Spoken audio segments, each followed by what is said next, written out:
Hey all, how's it going? I don't think I'm sick, but now I think I have allergies. Oh my god. Stuffed up in a completely different way now. How are y'all doing? It is a billion degrees today. It is so humid. I had boxing this morning and I almost died. And now we're here. So I hope everyone's having a fantastic time. Hope you're all doing good. I'm doing good. I got something interesting to show you guys.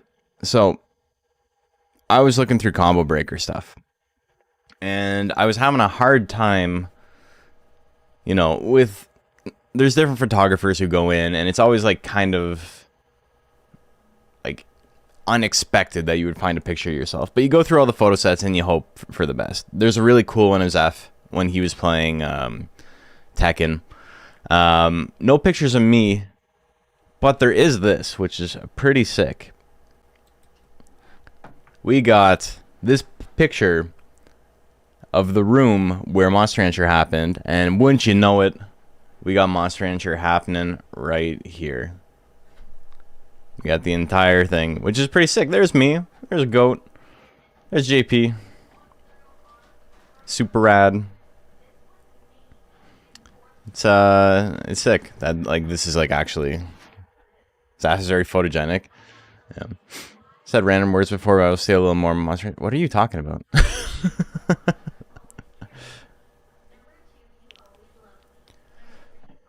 You've been struggling to figure out what you want to make for this tourney? Very JP sighting, yeah. Yeah, you're right here. And your sister. Top of your sister's head. Oh, sorry, you're just asking, you're asking Goat Paws if you're photogenic. That picture was really good, though. Just say it was the whole room, it was everybody. This was all for Monster Rancher. All these setups. What's being played here? This looks like Strive. It wasn't Strive. Don't worry about it. It's Monster Rancher as well. We did actually have a pretty solid chunk of people actually watching the tournament, which was sick. Like, we were on this third stage here. There was 1, 2, 3. We were on this one, and like most of the section was filled up. People seem pretty hyped. It was already explained, but how did I bring monsters to Combo Breaker? Did you just bring a ton of memory cards? So I wanted it to be as easy as possible for everybody.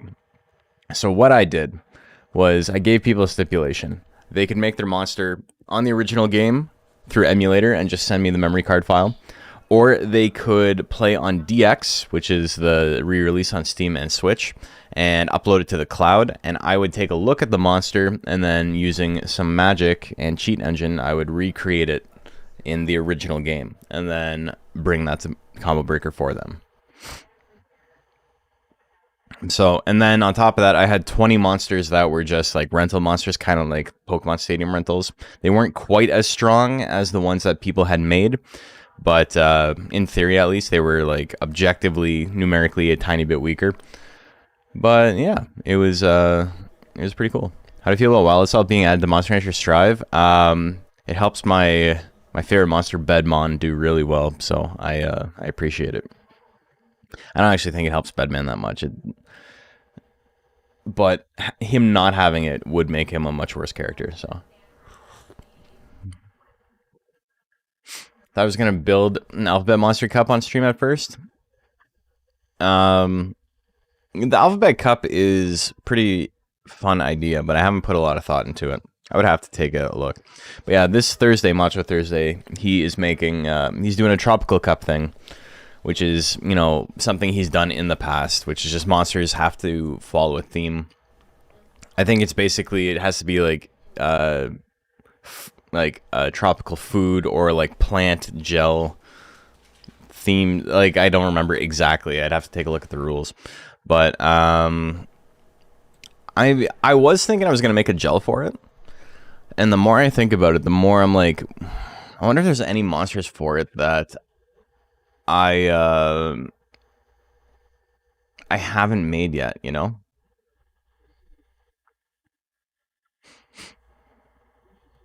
So I'm gonna take a look. Macho Thursdays.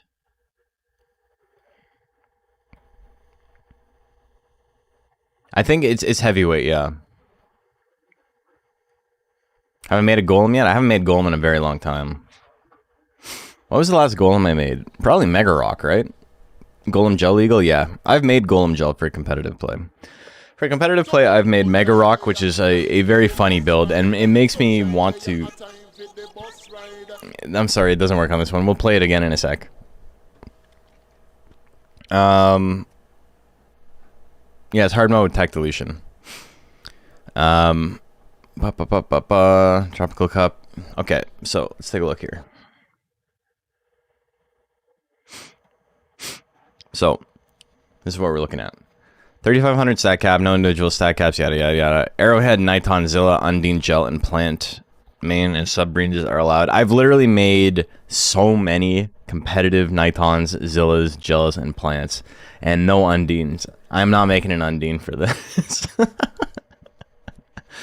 It would be interesting if I could try and make an Undine build that's different. I assume water gun and water cannon are banned. Yeah, okay.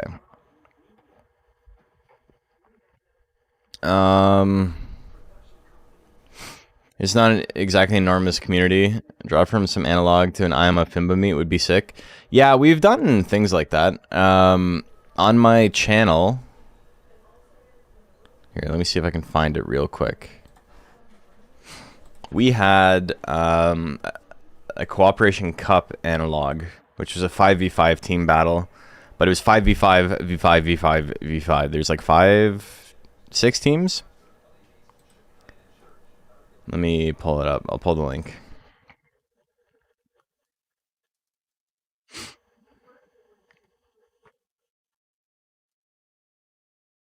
The Eugenics Cup is what people were calling it. Battle of the Breeds. It was a year ago. That's crazy. Here. I'm going to post it in YouTube, so you can take a look at it right there. I'm going to post it in Twitch as well, just in case anybody wants to watch it. But yeah, this was a fun tournament. It was kind of hell to set up, I'm not going to lie, because the problem with teams is that people need to fulfill roles, and people often are, you know, Monster Rancher is not the most important priority in their life.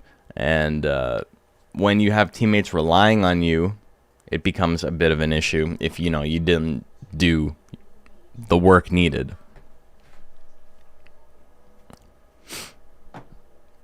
But anyway, let's go back to this. Should you do teams where you can make your own team? That's kind of sort of what happened, but the problem is you still need people. You still need people to actually do something, right? Like, if you have a team of 4 people, all 4 people need to contribute. I think the only way to make something like that work is to have some sort of monetary attachment to it. Like, you have to pay in for this, and then, you know, but even then, people will still slack because, you know, Monster Rancher is not the most important thing in the world. Okay, whoops, I'm gonna just... Okay, so Arrowhead, Niton, Zilla, Gel, and Plant. So main breeds, I think, are out of the question because I've run so many of these.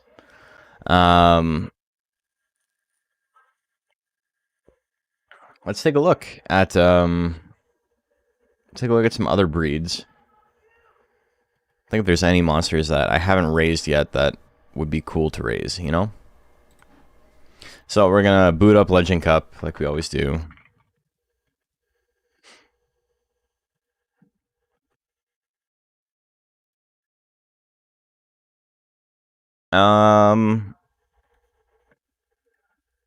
Okay, Ape right off the hop. We could do Tropical Ape. I don't think I've ever done Intelligence Ape with tech removal. It's not terrible. Is that the play? Like, it's the first one that pops up. But, he's got Tropical in the name. Also, I like how his Macho's multicolor tournament is his first tournament of Pride Month. I made a little joke about that in the Discord, but yeah, it's a tropical cup. Doggo Plant is there too. Baku, you could always go Gigapint, which is, you know, not a great monster, but a great name. I love that name. Tank Tropical Dog. I mean, yeah, it's good. Beaclon. I don't think Beaclon mixes with any of them, right? No. No beetles allowed. Centaur as well, right? Oh, you can do Arrowhead, yeah.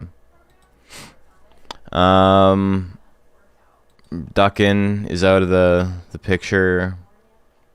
Gaboo, you could do Jelly Gaboo. I haven't raised a Durhan in a very long time, but the last Durhan I raised was this guy, so I don't want to do another one. Only annoying thing about Tank Tropical Dog is it's so hard to proc anger. Why? Why is it hard to proc anger? I have Seabiscuit. Yeah, that too. Galley. I really, really like Aquamask. I think the color of blue on this is great. That could be a play, maybe.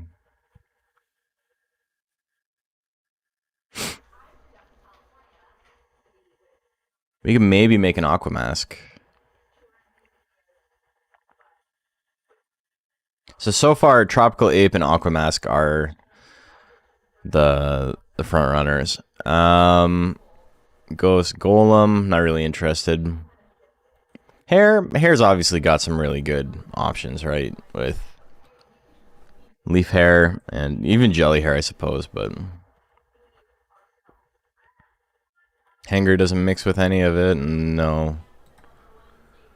Hopper, I mean, does Hopper?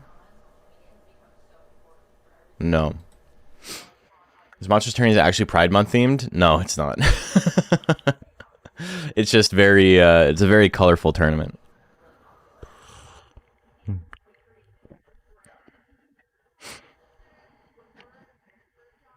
I kind of like Aquamask. Okay, I think we're gonna go with Aquamask. So let's go from there. Turf Smasher. Oh, that'd be great. We got to come up with a Pride name for it, right? No, that's wrong. What am I? I'm looking for the count. I am looking for Tekken Entry Calculator. That's what I'm looking for. Galley's got so many cool attacks, and with tech removal, you can do a lot of work. Historically, the best hard mode Galley has just been giant blow, heavy blown back blow, which is, you know, it's very good, but it's also a little bit boring. Galley, Turf Smasher. I think if I was going power, I would get Giant Black, and Turf Smasher is a good name. I myself would choose a Gaius monster, which is obviously... I wanted to say something like that, but I'm always like... I think people are pretty aware of, you know, my stances and my politics. I don't shy away from it, but I'm always still a little bit concerned that me saying something like that as someone who's not gay would come off the wrong way. But I think everybody's aware that, you know... But yeah, intelligence... I mean, Blaze Wall is pretty fucked up. I don't remember the hard mode changes for Blaze Wall. The move called Power Top? No, there's Spiked Top, which is something. You make your own conclusions on that one. Blaze Wall got buffed? Dude, this move's already... this move's so fucking good. What? Okay. That's insane. But I mean, to be fair, almost everything in the game got buffed. There's very few things that didn't. It does mean that Blue Wisp is an actual play, though, because Blue Wisp is pretty messed up as well. Let me try and find it again. Did Macho list hard mode changes? I'm sure he's got it somewhere. Hard mode change list, yeah. Okay. Let's get back into this. So Galley, all Galley tags have been lowered from 50 to 30 uses. Wish I could use that, but that's okay. Blazewall's been buffed, cost less. Yeah, that's fine. It was the weakest of the firewall chain. So I've talked to Al about this. I think this is completely inaccurate. I think it's significantly stronger than the other two. I think Napalm's also very good, and I think Firewall is actually kind of ass. But again, this was written 400 years ago, and much less was understood about the game, so it can't be too hard on anybody for thinking whatever they thought. At this point, I had some opinions on the game that I absolutely don't agree with now as well. So things change, but Blazewall is definitely not the weakest of the Firewall chain. Napalm's plus 15. Oh, I think we're gonna get Blazewall and Napalm. We're gonna avoid Firewall. I assume, I'll have to take a look, but I assume it's basics removal plus 1.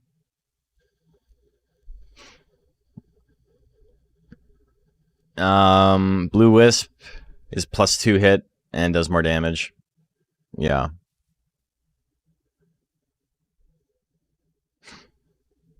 Blue Wisp might be okay. If anything, it's testament how good HM is that we still use it a lot, even after learning more about balance. I mean, it's because it's funny, mostly. I think if we used HM more, we would realize, like, how out of whack a lot of the stuff is. Not for anyone's lack of trying or whatever, but it is not a more balanced game than base game. Like, it's not even close. The game is completely more broken in hard mode, to like an insane degree. There's so many more things that require bans, and the only reason a lot of those things don't require bans is because of quirks in DX that don't actually make them as strong as they are in the base game. But then you have the opposite, where other stuff is banned. It is way too strong as well. Galley Mercury? We're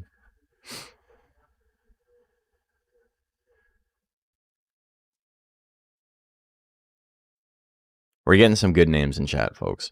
Keep thinking about it. We'll figure it out. T-Bolt? I might even keep T-Bolt. No, I don't want to lead T-Bolt.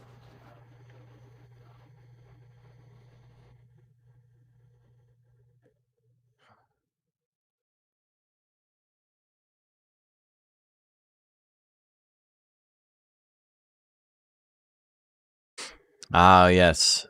Spirit Smash is now intelligence based. So that's right. Oh yeah, that's right. You can just look at it here. What am I doing? I forgot you could change that. Are these numbers all correct? Okay, they are. This is a pretty interesting move. 40 cost for 50 withering.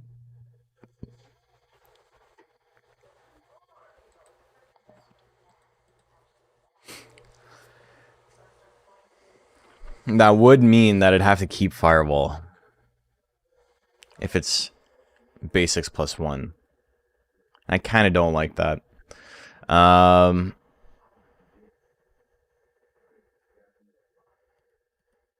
this is such a funny move to open the match with.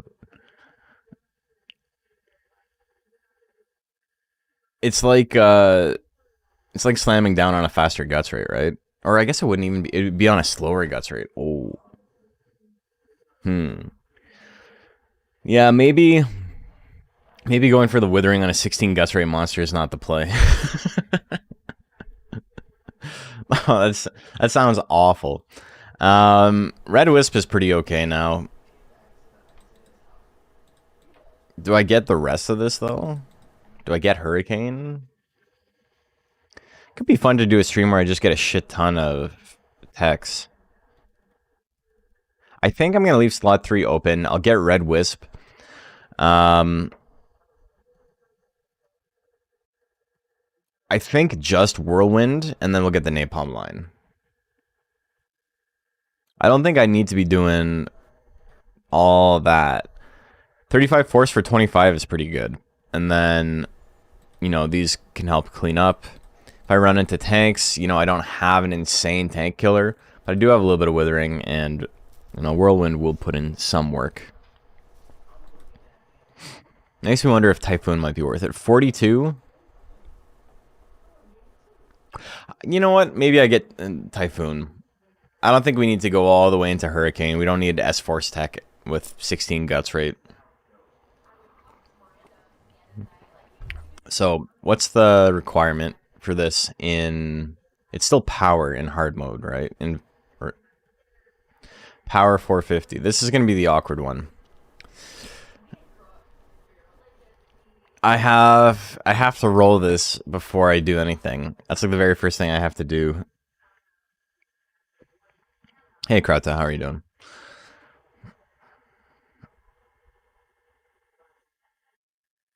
This is such a funny line because I have to get this without getting any power. I'm not going to be getting any power, so it's not that big of a deal. But I need to roll it like immediately because if I have 50 power and 100 loyalty, I'm already going to get thwack. And then I need to use Whirlwind 50 times before I have 100 loyalty and 50 power. Oh, man. If Marvel 2 has taught us anything, it's that spamming Typhoon is a very valid strat. It's true. It's true. People do say that. And Firewall, I also need to make sure I avoid back blow. Get Blaze Wall. Napalm, easy.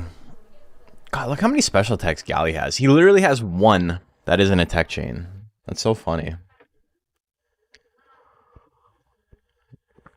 This stuff's kind of a nightmare. It might actually be the play then, eh?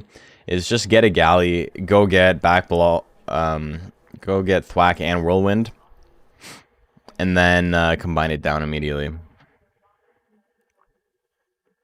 Instead of having to do anything like that. Okay, let's get into it.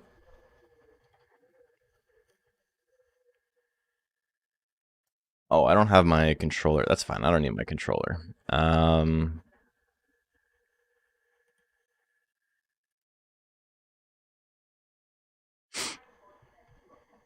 Play my beta, install the hard mode mod just to make the tech chaining easier. I'll do that on stream right now. That seems like a great idea. To troubleshoot that shit live. So required if you want rolling bomb because top assault is ass and you can't avoid it if you get that. Galley's kind of ass to raise without combining. Do it live. Yeah. You guys are insane.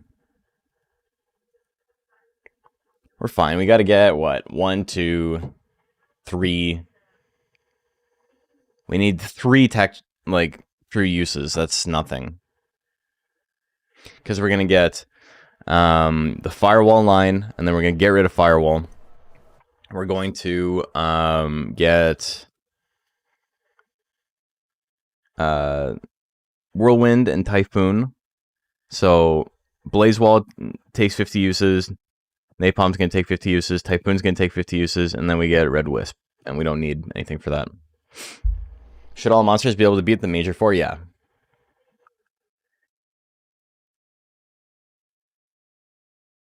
Okay, I don't have sound.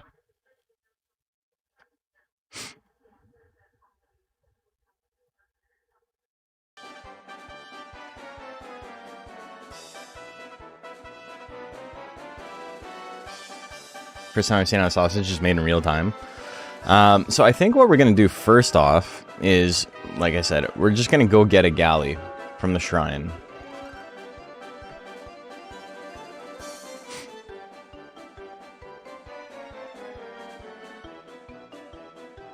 This one has will. Ooh, that could be interesting. Yeah,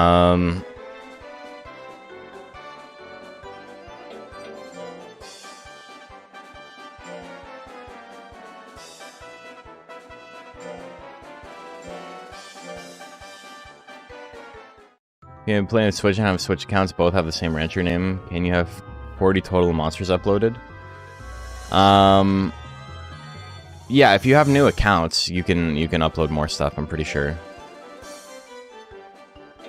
Okay, we're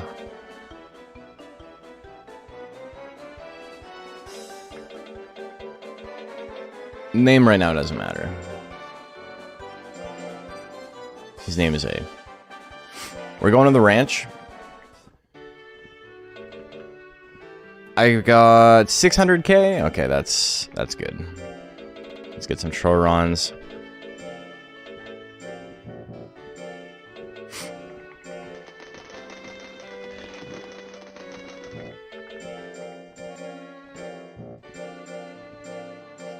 Gotta raise his power a little bit. God, that's the light blue hand. It looks nice. Oh, that would be nice to do some smooshing with.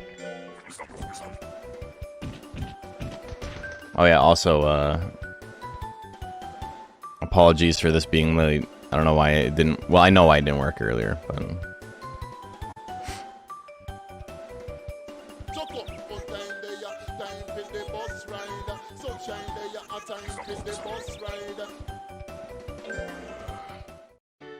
No scolding, no Prabalo.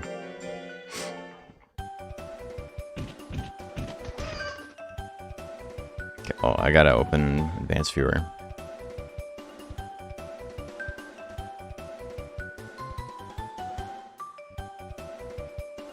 Okay.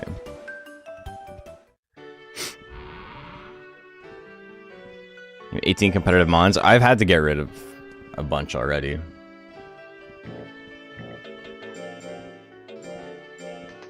Having Paradoxin would be nice. I don't think I have anything that I can actually go get Paradoxin with. Oh no, I don't need Paradoxin at all. Raise Intelligence Mon.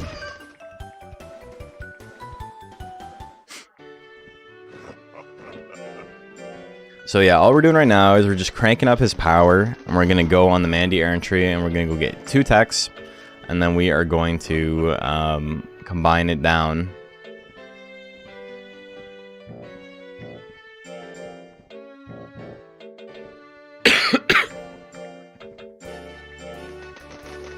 How come Mask is such a pretty blue? Yeah, it's cool. They're like blue and white is nice. I guess I'm gonna be doing pulls. It doesn't really matter.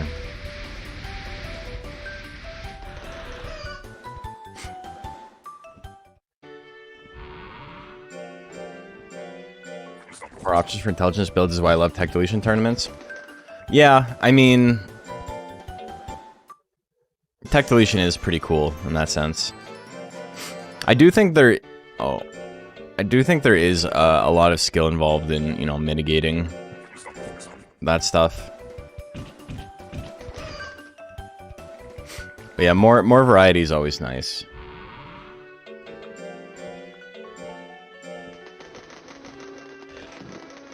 I think the skill in building out a tech list is a big reason why I'm not like... I don't enter every mixed attacker format. Like, it all kind of begins to feel homogenous when you just pick best in slot for every single attack, regardless of, you know, whether it's power or intelligence tech. But when you're kind of stuck to one type of attack, it makes things a little bit more interesting, I think.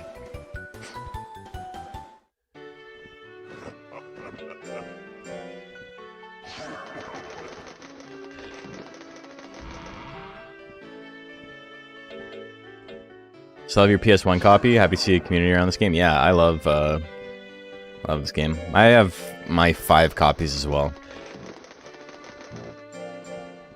I'm gonna do a little animated version of the story of how I got all my copies of Monster Rancher. I've been thinking about that for a while. I don't know when that's gonna happen, but it is an idea.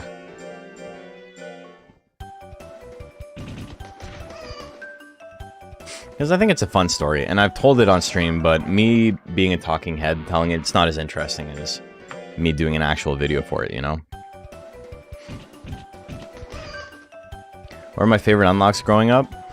I remember, was it Metallica's Black Album had a mono with like absolute dog shit stats, but then like really high defense.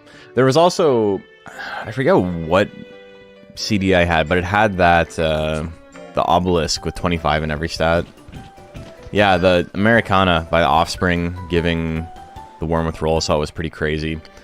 And then on top of that, I think having, what is it, Millennium giving me the Happy Mask. That was the only rare monster I had. Like the only special monster was the Millennium one. And then my friend had Mr. Domino, so we I got to play with Domino occasionally.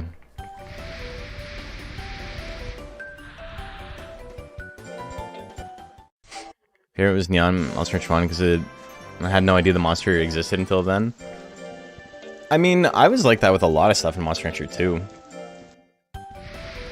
Just simply didn't know stuff existed. I remember my friend trying to convince me that the Triceratops on the cover was real. And he told me about all his different attacks. He had a stomp attack and all this stuff. Hey, William, how are you doing? Sorry for late response. Is Pink Eye good for comp? Yeah, Pink Eye's really good. Suezo's a very strong monster. Hey, thank you for the follow, Mundo Zeo. Appreciate it. Unlocks Centaur by happenstance. Yeah, that's one that you kind of unlock just by playing the game. Also, I didn't say shoutouts earlier. Fake Life and Freeman, thank you guys for subbing before the stream started. Really appreciate it. Genki won Koshin with Pink Eye. He did. Okay, I need 350 power, but I think we can just go on Errantry now.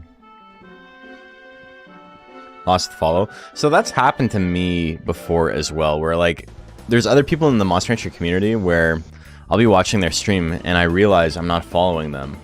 And it's like, these are like the only people I follow on Twitch, so like I don't understand why I'm not following them anymore. But it's like embarrassing, so like I'll refollow them at like 3 in the morning so they don't see. Because I'm like, I really don't want them to think that I like unfollowed them or whatever.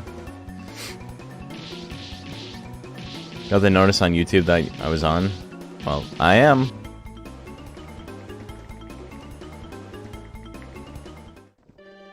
Stream cock. We're actually going to be streaming a lot this week. I don't work again until Thursday. The second half of my week is extremely busy work-wise, but first half is not. So we're going to be streaming Monday, Tuesday, Wednesday. You know, Koshin is a term used for baseball tournaments? Yeah.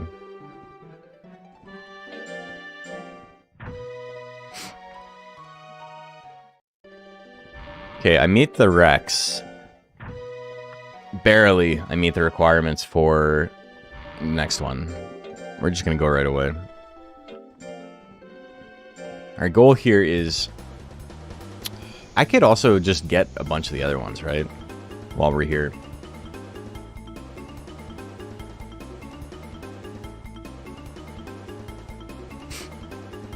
I'm loaded. I'm doing okay.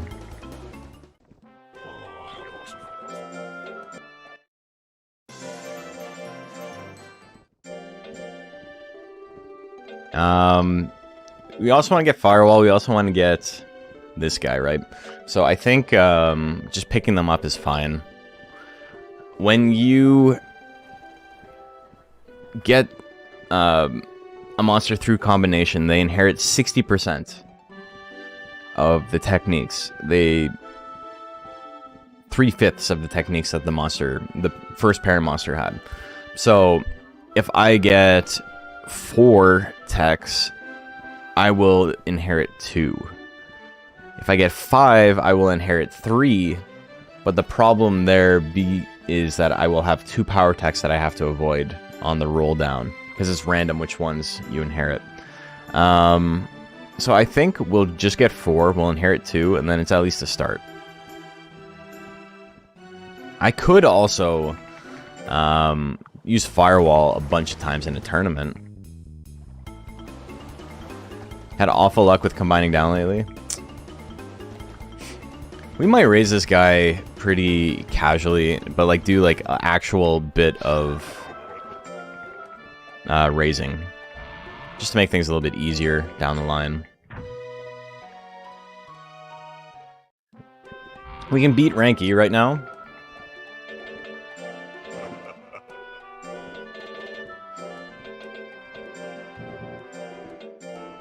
Maybe we'll just do that. I want to use Firewall a shit ton of times. I got to use it 50 times. I'm going to use this species as my entry? I am. But I'm just using this as a parent monster, and then I'm going to combine it with, like, I don't know, a hair or disc chips or whatever to get grit. And I don't really care too much about the other battle specials. I might actually combine it with a monster that has will, because this guy's got will. He's got Fury and Will. So I might combine it with something that has Will just to give me a really good chance to get Will as the baby. Oh, fuck. I didn't want that, but that's fine. And then, hey, Gex. Is this speedrun for a new monster? No. No, we're just, we're entering this guy in a tournament. But this is the first step. This is going to be the parent monster. We're just trying to get some techs, and then we will combine them down. We want to use Firewall 50 times so we can get Blaze Wall. Come on. Don't be like that, Lontar. Don't need to worry about Dragon Chips Galley. I know. It's actually pretty simple. Okay. Okay. Be real. Win or lose doesn't matter at all, but it's just, you know, the principle of the thing.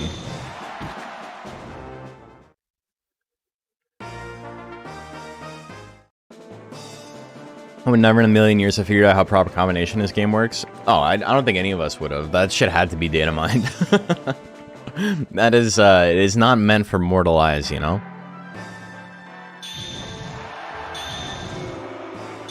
So this is like the exact wrong way to play Monster Rancher. But I am just trying to use my techs as much as possible. Normally, you do not want to waste all your guts like that, give your opponent a massive guts lead, because then they will do huge damage, and they'll, you know, have accuracy bonuses and shit. But my goal here is just to use Firewall as many times as I can.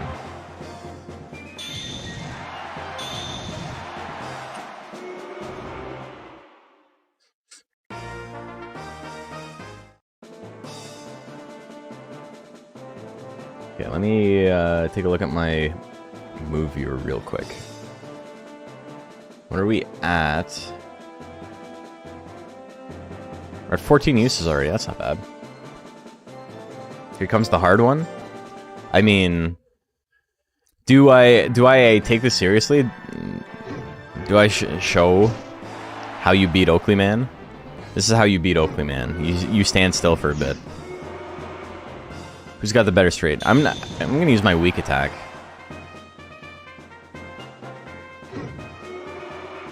Galley's even allowed? Gel subtypes are allowed.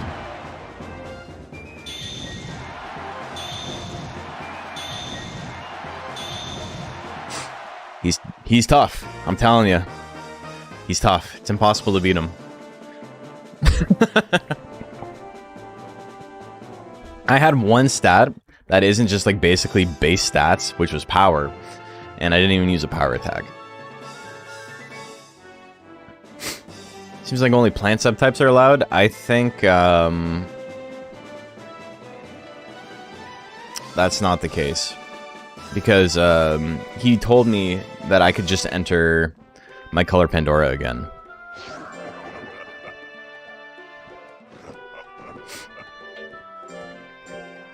Okay, so 19 uses of Firewall in one go.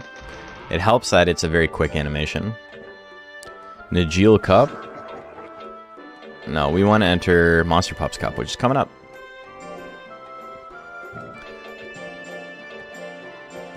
Let's go get another... No,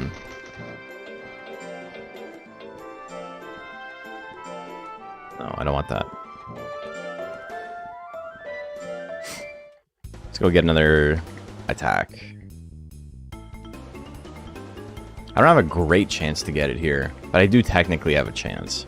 There we go. Yeah, Dreadwood. Yeah.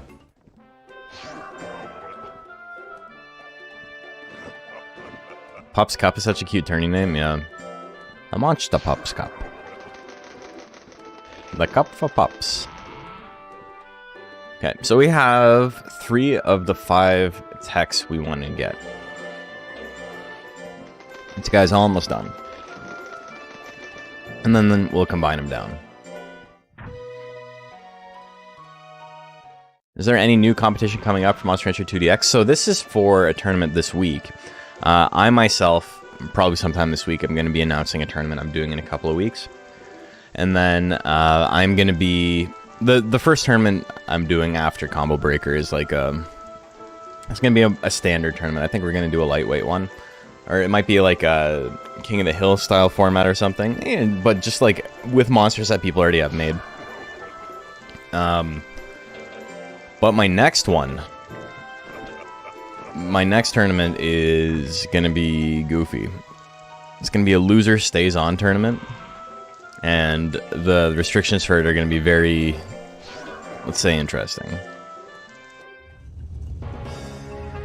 People are always like, oh, that's so easy. I can think of ways to cheese that. And it's like, you can't think of ways to cheese that. I've already thought of it. You might be able to still. But I put a lot of thought into making my tournaments a little bit, you know, at least fun. Yeah, we're going to be doing Losers Cup soon. Mochis abound. There might be some. It'll be fun to see a tournament where Mochi is top tier. That's all I'm saying. Okay, we've got half our firewall uses already.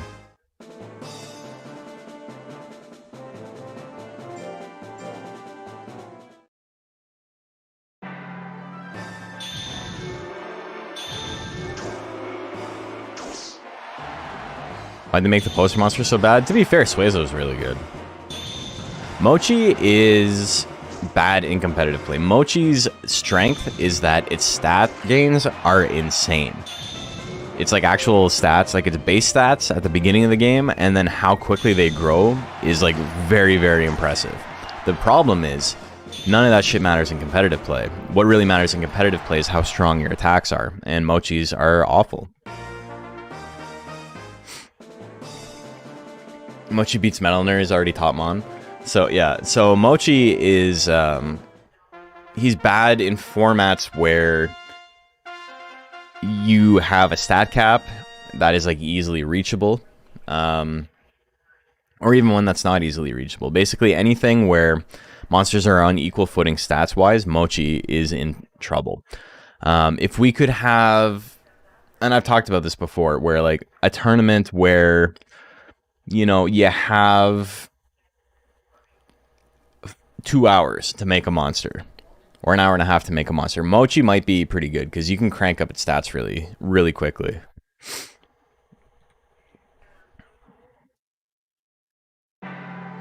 Hank Mochi can be a thing. It can technically, but it's not good. It's not like Speed Mochi's good either, but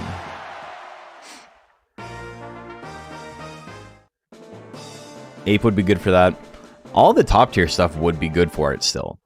But like, things with good stat gains would be really strong as well.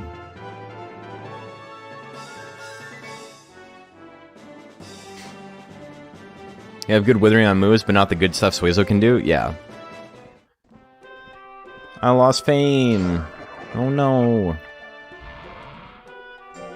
Okay, so we need 2 more techs. We're almost there.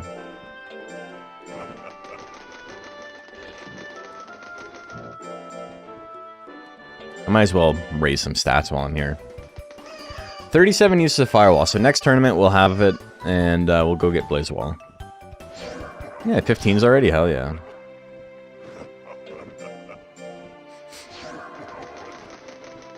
Have I ever done stat handicaps for tournaments? How viable would that be? People have talked about it. I know people have done it. But the thing is, stats are very, very powerful. There's a VOD that I wanted to upload it because I thought it was going to be more interesting.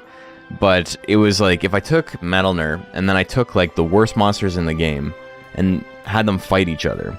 How weak would I have to make Metalner before the other monsters like dominated? And it turns out taking like 100, like having a monster that has max stats and a Metalner with like 899 in every stat instead of 999 makes that Metalner like an insane underdog. Like it's very unlikely that it'll win. Just that the small cut is enough.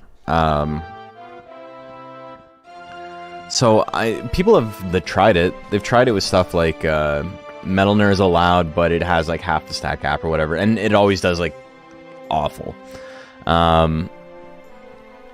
It has done well in some tournaments where people have tried to do that with like less restrictive caps, and it's dominated. It's so hard to find the right balance. Yeah, Fake Life.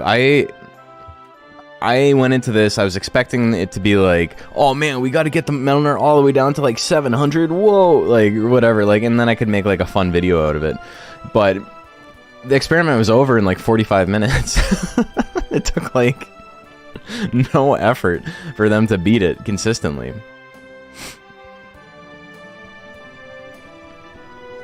It was pretty funny.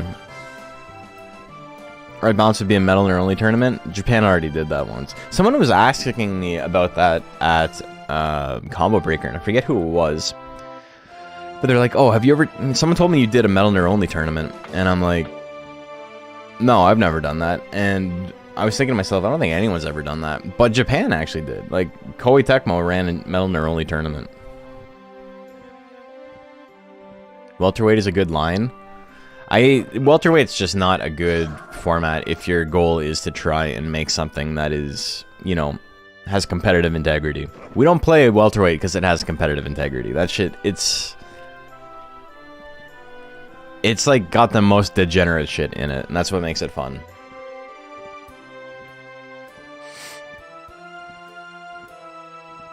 Which is, yeah, which I kind of agree with. That's the reason the Metalner kind of works in it.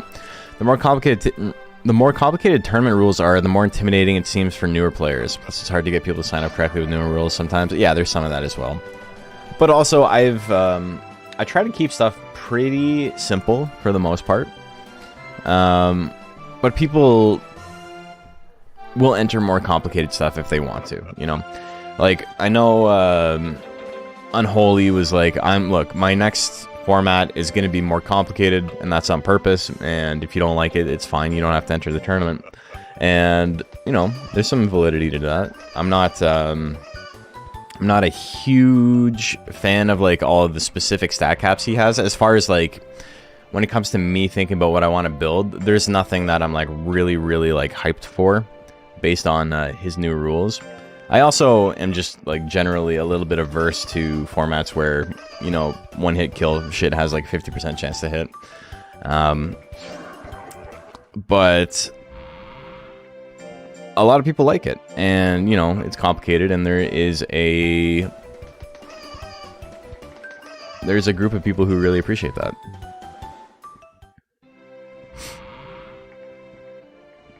$300 power limit on Metalner, metalweight would be fine. I mean, they would beat speed builds pretty consistently. Ooh, weight format?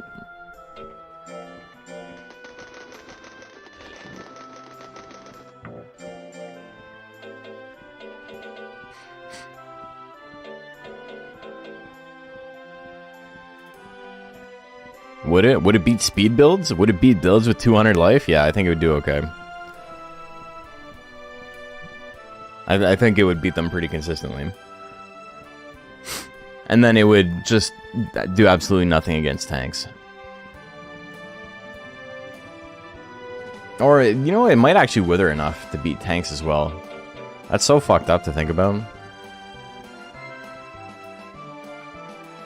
Okay, we got a tournament to enter. Baby monster format, fresh out of the Crib Cup. We did that as well. We've done everything. There was one format Macho ran where you could enter a monster with any text you wanted that was raised legally, but it could not have stats that were like more than like 12 or something higher than what they are at base. Or it might have been less than 50 to stay under the cap. And I got second place, and I lost to someone who entered the exact same monster as me. So, truly a 50-50, and I lost on the coin flip.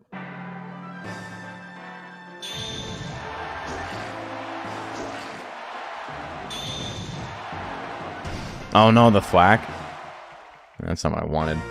I only need 11 more uses though, so I'm fine.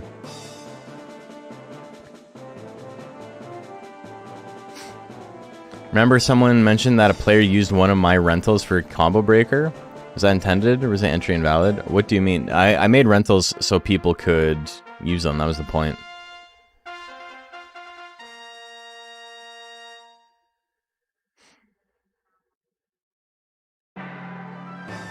Or is this an interesting thought experiment? Yeah. Are we winning? We're doing okay right now. We're actually kind of flying through the first little bit of raising this guy. Okay, I'm at 44 uses. I'm doing good.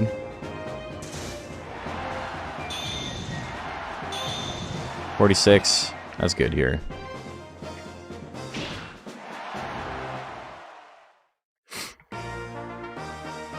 My stats are still pretty close to base. I got 200 intelligence and 180 skill. My power is obviously much higher, but we're not using power at all, really. Yeah, let's get 4 uses, and then we can just forfeit.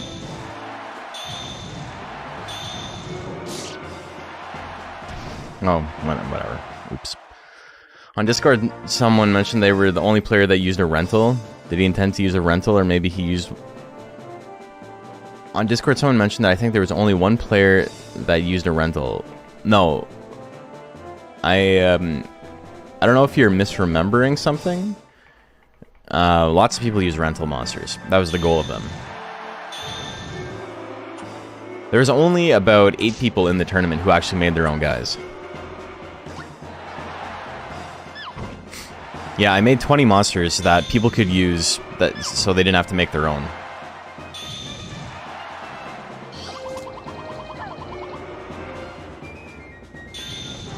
Okay. We're at 54. I'm not even paying attention.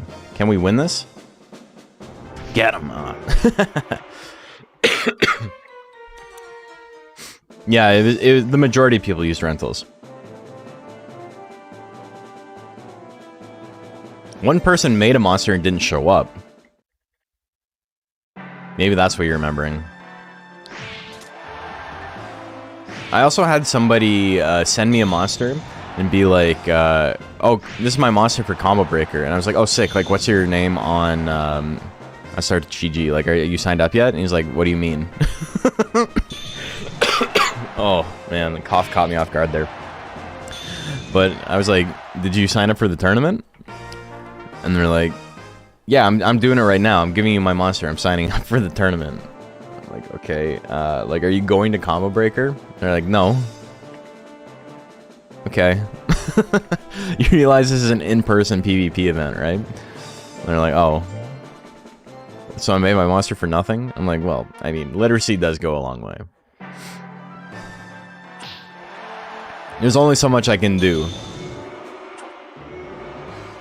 Yeah.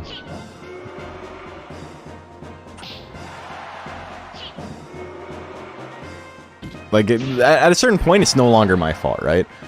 Like, people popped in to the chat, like, days before Combo Breaker being like, oh, man, I really wish I knew this was happening. And it's like, I don't know what to tell you. I could not have shielded any harder. It's literally been on my stream for 2 months. I talk about it on Discord all the time. I talk about it on Twitter all the time. And it's like, you know, if you don't follow me, then fine.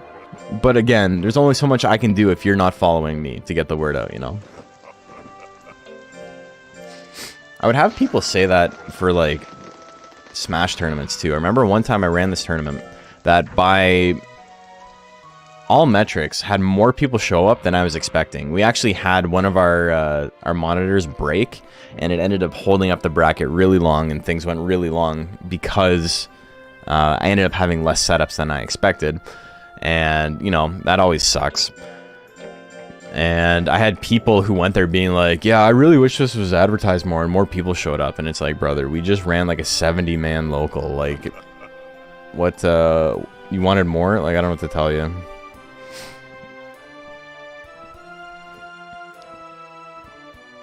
Almost every day on Discord, we were so hyped about it. I have no idea how anyone missed it. Definitely not my fault. Yeah, I don't. Someone broke it. They like jumped up and like knocked it off the table. And then they like refused to pay for it. So I got everyone in the venue to pitch in to buy a new monitor for the guy that like who broke it. Stream was hype, hell yeah. I'm glad you guys enjoyed it. It was so much fun to do. I'm so glad I got to be part of it.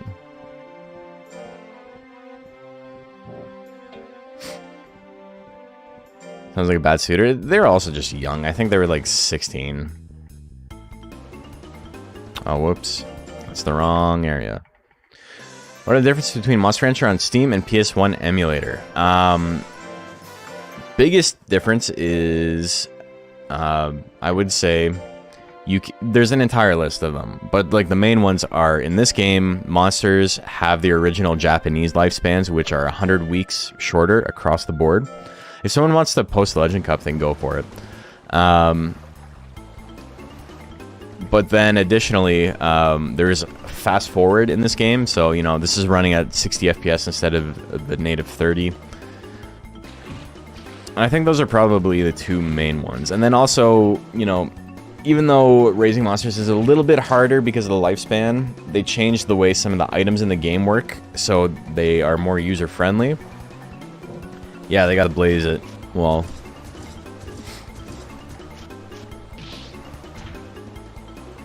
Also, like how it was followed up with the most messed up fighting game I've ever seen, the Kamen Rider game. Yeah, that game's really funny.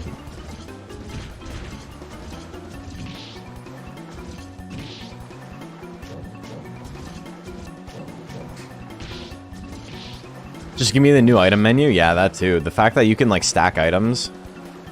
Oh, I gotta fight Tachi. Or... Frabber. I was gonna say Frabber. I love it's such a funny name, man. It's completely... like, not what they meant. They probably meant to say Flabber, right? With an L. The last Tropical Cup... Was it Tropical Cup or Food Fight? Yeah, I think it was Food Fight. My my last Tropical Cup guy did not do well. But I did win a tournament that Macho was running with this guy right here. My old man Berno. Never ran into this monster. I see him quite a bit. Where's my... I don't remember what button I have set up to forfeit, so we're just gonna die, I guess.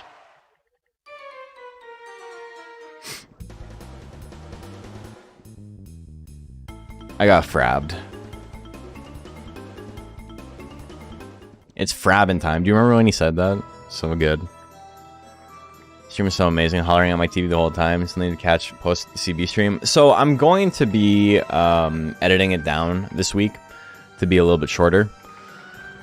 I want it to be something that's a little bit more digestible than a 4-hour stream, you know? And then obviously I played Guilty Gear afterwards, which is not Monster Rancher, so having it cut down to 30, 45 minutes, something like that, watching all the tournament footage that people took with their phones and stuff. Guilty Gear Totsugeki Simulator. I used to play May. Okay, I need one more.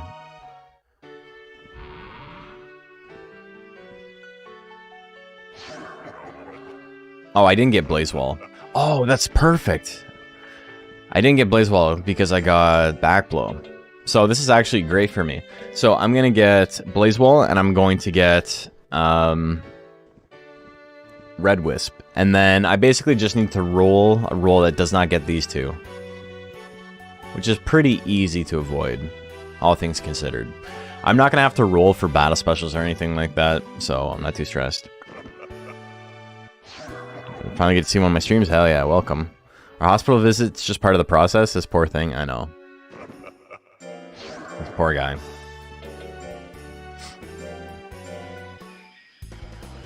Monkey race. I've failed this twice in my entire life. It's very, very hard to fail the first errantry week. You basically need like 0 loyalty and like really low stats and be like first. I usually send it when they're like 1 week old.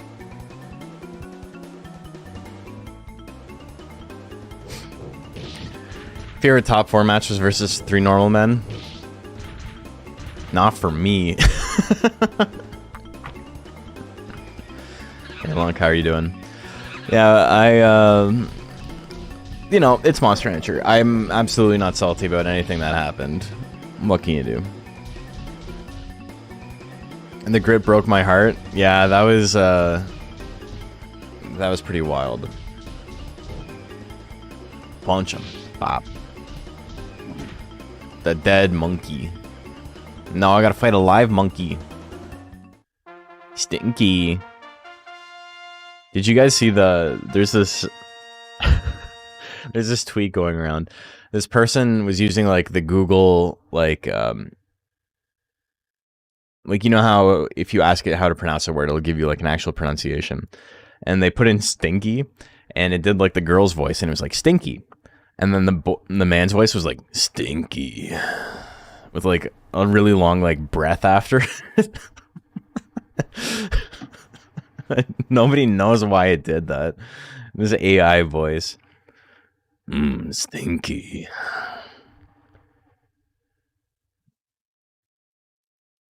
First I got Frab, now I get Stink too. Oh no. The monkey ass slapping part of the game. It's in there. It's been there since the beginning.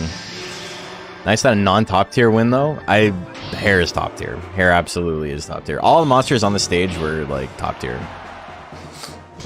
No. Someone said, "Oh man, that sucks," but I didn't care. The actual assault or anything, because that's the game we play. Yeah, it's a gambling simulator. Everything can't be top tier, right? But all 4 monsters who made it absolutely are. Hair is probably the worst of the 4 monsters that made it, but it's like still probably top 10. Oh, he's injured again. You got stinked. Hair's top tier, not maybe we should have banned this tier. Yeah, so Naga winning. Naga is on its own. Yeah.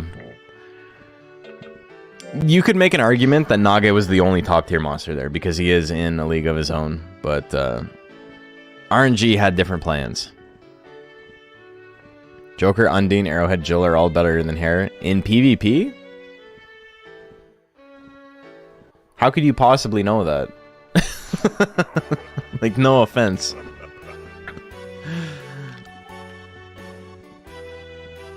I think Hair is probably better than Arrowhead. Arrowhead seems really good, but I think Hair is probably better.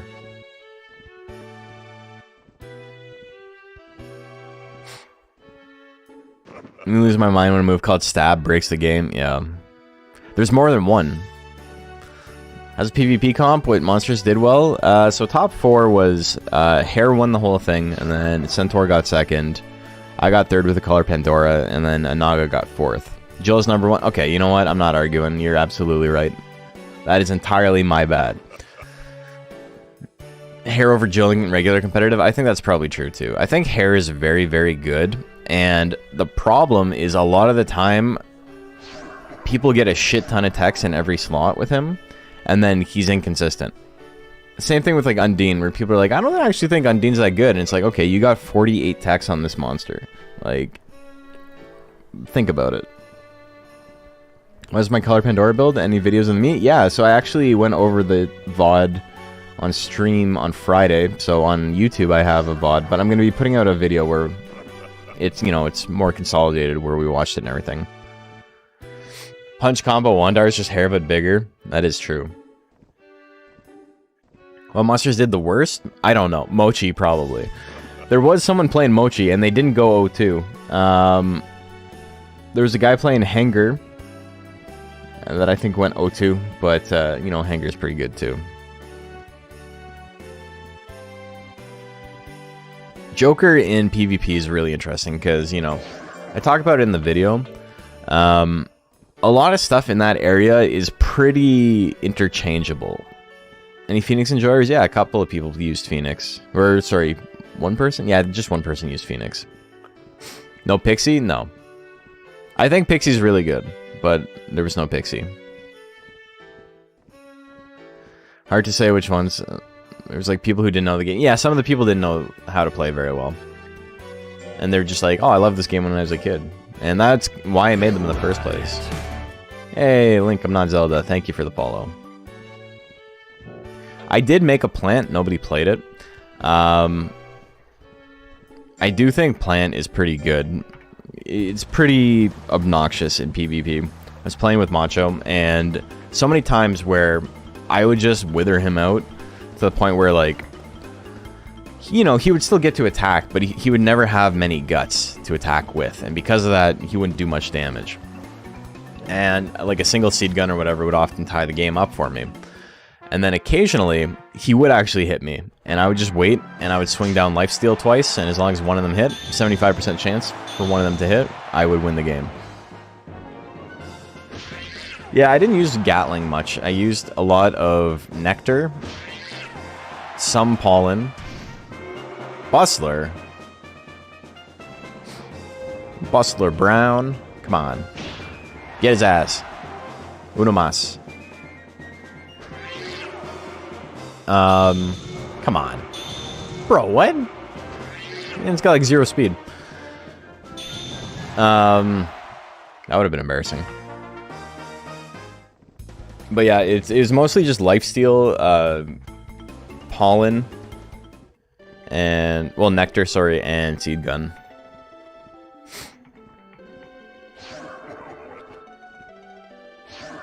Did teach my round 1 opponent how to play before our match.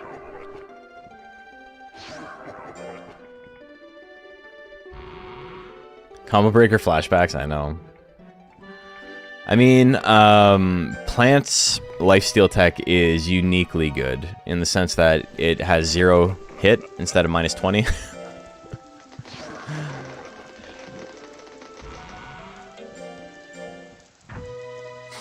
Plant's also interesting that you could probably run less life. It would be interesting to do like a plant with like speed and defense and like lower life, because, you know, lifesteal will make up the deficit. It's unique in that it's not terrible, basically, yeah. Is Plant's lifesteal the best lifesteal in the game? Absolutely. Like, unquestionable. And what's really funny is that its withering techs are like actually some of the worst in the game. You wouldn't think so, but just numerically, they're not very good. And they only rely on the fact that Plants' guts regen is so fast. Like, Toxic Nectar often withers for like 60% of what it costs. Like, it doesn't... It's not very good. And, so a lot of the time, Plant will spend 26 guts to gain like a 4 or 5 gut lead, maybe. So it's like a very, very drawn out war of attrition. And if the opponent has like anything faster than like a 15 guts rate, even on something like Toxic Nectar, Plant is probably behind in guts by the time the animation is done. The thing about Nectar that's nice is it's like +9 or something. Toxic Pollen is about... It can wither 40 for 33 cost, which is, you know, great for Plant. Plant will take an even trade on guts any day. But the problem is that, you know, it's not nearly as accurate. Any Ghost of the Tourney? No. What makes it good then? Lifesteal is what makes it good. So Plant, I think, is one of those monsters that is a lot more difficult to pilot in PvP than some others. Like, you need to be making the right decisions all the time. But then on top of that, optimally, and especially if, you know, rolls go in your favor, more often than not, you're in a really good spot. Against something like Goat's Monster, for example, that wanted to save up some guts and use a Death Thrust, or what? Yeah, Death Thrust. You would probably just swing Toxic Nectar or Pollen frame 1. And then if it hits, you just chill. And you wait until you have enough guts, and then you use another Nectar. And then you just do that over and over again. And then if they do hit something that does a little bit of damage, you do have Lifesteal in your pocket. But against a monster with a slower guts rate, your goal is to try and make sure they don't stay above 50 guts for very long. You want them to be below 50 guts, because then at that point they don't actually have any advantages over you. They still get like hit and dodge percent bonuses, but damage and defense don't come into consideration. What's thoughts, Nectar? 3.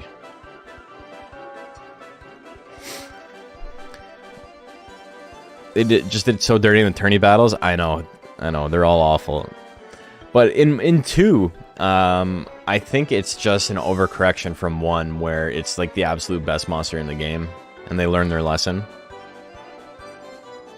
Okay, I am going to do, what's something else that has will? Tiger?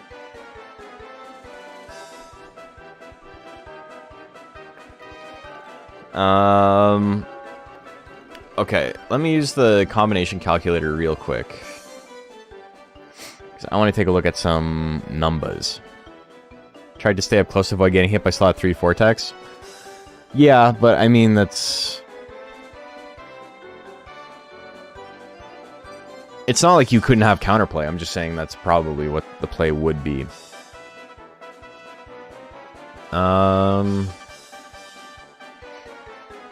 Okay. Gel. Monster 2, Tiger. Tiger! Hey, Big Bad Hyena. To speech to draw attention to Project LG's question. They're a legend. What did they ask? We don't mind saying this.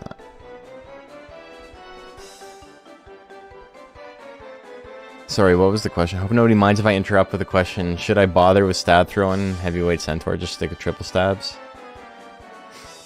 I like both, but you know, it does muddy the slot. Okay, if I do Galley Gel is 21%. Okay, so Tiger Gel is what we're looking for. Jellyhound. Herd by Tails. Classic. Yurd. The classic song. Oops.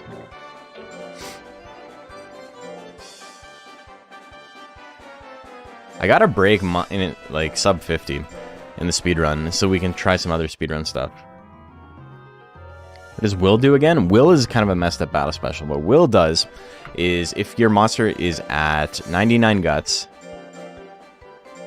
the longer they stay at 99 guts, the higher chance for this to proc, for Will to proc.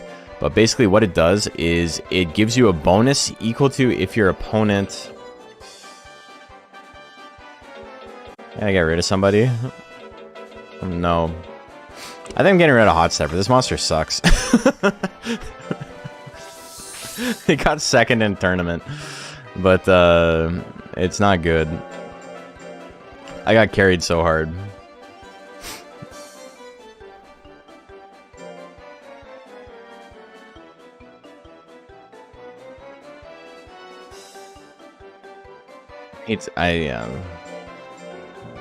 I'm a lot like God in that way, you could say.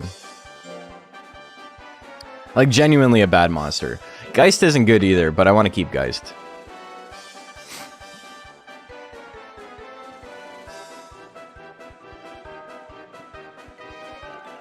Okay.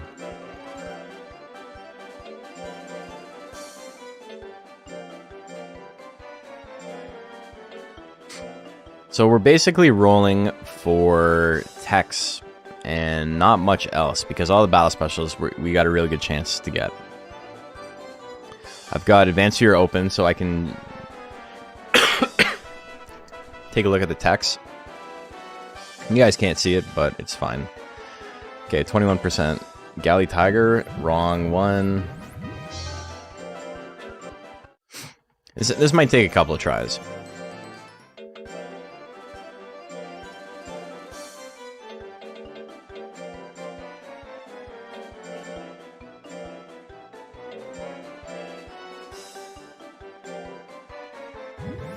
Thinking try and gel it next year? Hell yeah.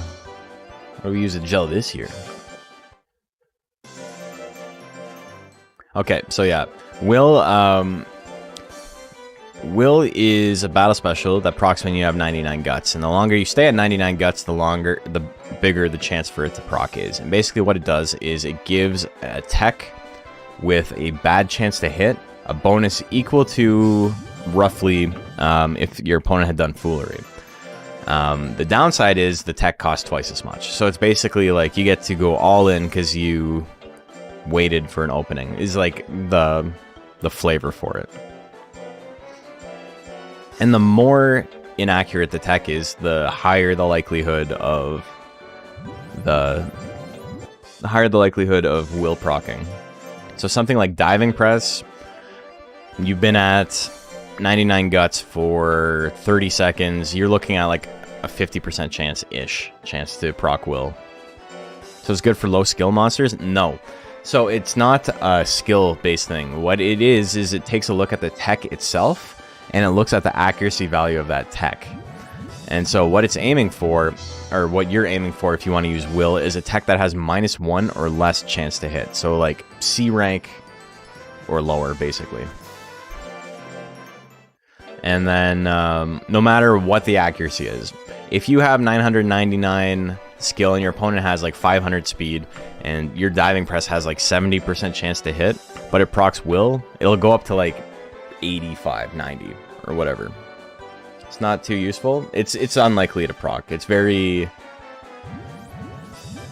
I keep getting the tiger. It's... We're rolling bad, but it's okay. It is game winning under the right circumstances, but the problem is you would need to be able to do it at will, as it were. And it's just unlikely. Okay, so we got the right monster. We got both power attacks. All right. Let's try this again.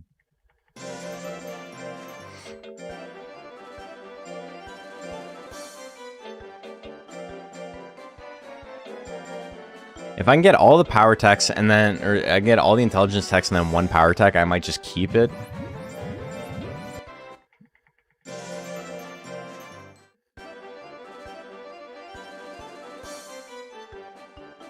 I think under player control, spike top and cube can put in some real work. I think, yeah. Even regular top, in that format, it does about like 200 damage, which is pretty solid for, you know, chip tech. It's no kamikaze, but... What am I using to see text beforehand? It's part of the advanced viewer. If you've only ever used like the first page of the advanced viewer, there's another page entirely that says extra features, and it shows you a bunch of stuff. You can check to see what stats you'll get on your next drill, like the range of text, the range of possible outcomes on the next drill. You get to take a look at your monster's text and how many uses, and so it's showing me immediately what the monster is, and then after, as long as it's the right monster, I can check the text after. Regular gel sucks. It's gonna take us a little while. You didn't know there's other pages? Yeah. This is still easier than the 3% chance to roll for the text I wanted. Okay, we got another Galley gel. Text? It's the same. Look at this shit. No, I can't accept it because it will autosave. I guess it doesn't matter. We have the actual save as well, but...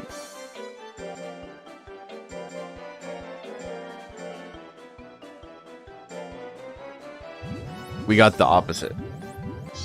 It's the wrong one. I'm trying to breed. I'm trying to get a Galley gel, but I need it to combine and pass on the right techniques, and it's not doing that. I've saved me so much time, at least to know for the future. Yeah. Okay, Galley gel. Come on, baby.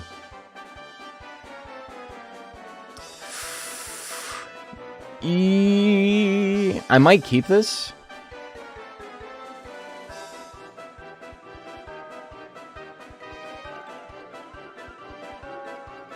That's fine. Okay, so I'll show you real quick what this looks like. So there's a second little pop-up here. Let me pull this up as well. So there's this button here that says extra features. You click on it, and then it brings up this new menu on the side. It shows you training check. So I could take a look at my monster. Say I want to do domino. It will get somewhere between 1 and 4 on domino. Shows you your monster's moves. You can click on them to see how many uses. This still has 67 uses, so I can still get Blaze Wall.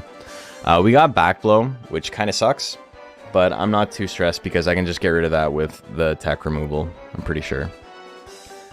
Before I accept, I'm going to make sure I know the rules.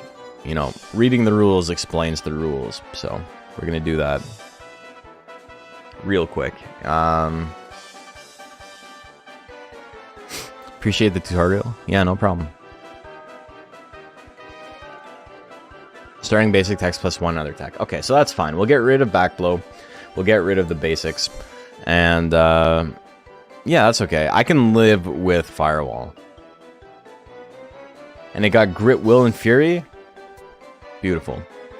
Didn't get Hurry, but that's okay. Will is completely useless, but it's very funny if it works. What is it? Basic text plus 1 more, yeah. Is it possible to have Joker sub without real special? Nope. Unless there's a specific spawn of something that explicitly doesn't have real, they all do. Goop Mask? No, we were thinking of Pride Month names. Mercury's a good name. I might go with Mercury. It's not a fun pun. Frank Ocean. That's pretty good. They've all been good. Everybody's had good names. I'll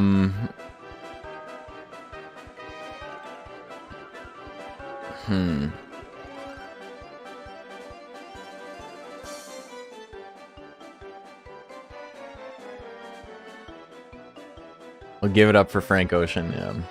That's pretty good.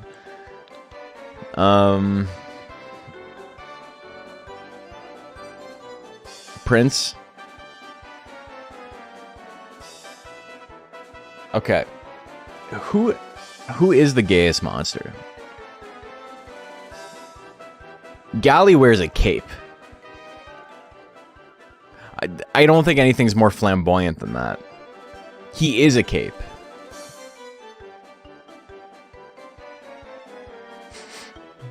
He's a sentient cape with a mask. He's a theater kid. Galley's at least queer, you know.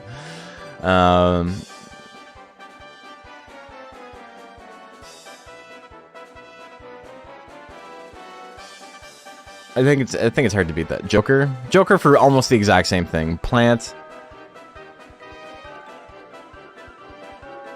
Is there a duck with pride colors? No. That would be cool. His voice in the anime.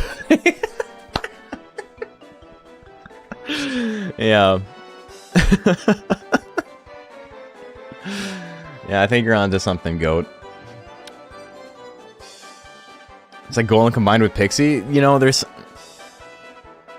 a transition if I've ever seen one, you know?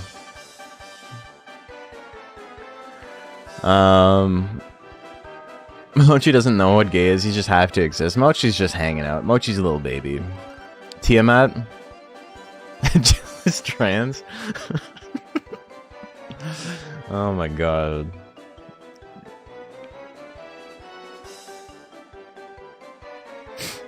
I don't think Zangief's gay. I know Eagle is. Vega's like super straight. That man is like a sexual assaulter. Like that's his whole thing is that like he loves women and he does not care about what it takes to get women. He's not a good guy. Vega and you for canonically a couple. You're just saying things. What the fuck?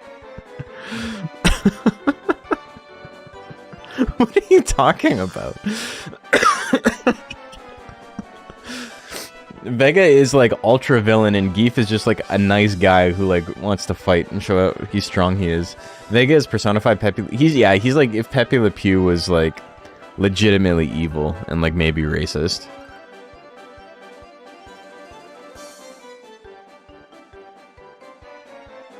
People are convinced Jin from Tekken is gay. He's got the leather pants.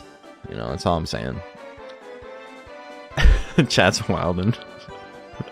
I'm a big fan of... I'm pretty sure Vega and Geef are canonically a couple since Street Fighter 2. That's pretty good. I don't know. Mercury... Frank Ocean's up there, but... I think we're gonna go with Mercury.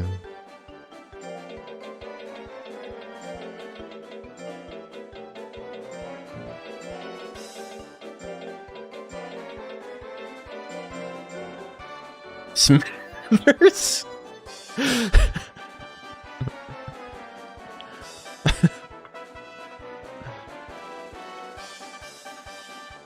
His name is Mercury. Is it? Or is it Smithers?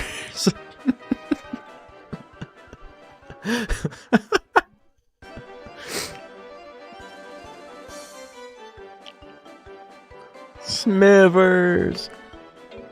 Okay, so these are the texts we got. We're gonna get rid of Backblow. We're gonna get rid of Backblow in Pride Month, and then we're gonna get rid of Thunderbolt and Straight, because we gotta get rid of Straight. And then we're gonna get Blazewall. This man's gonna be flaming. There's so many jokes here. We're just gonna move on.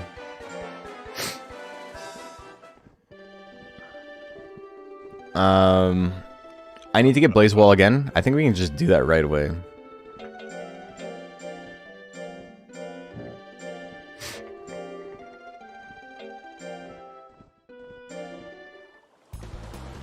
And then we can start working on Blazewall immediately. Happy Funny Friday. Yeah. The funniest Fridays are Mondays. I don't know what Garfield's on. Losing his shit.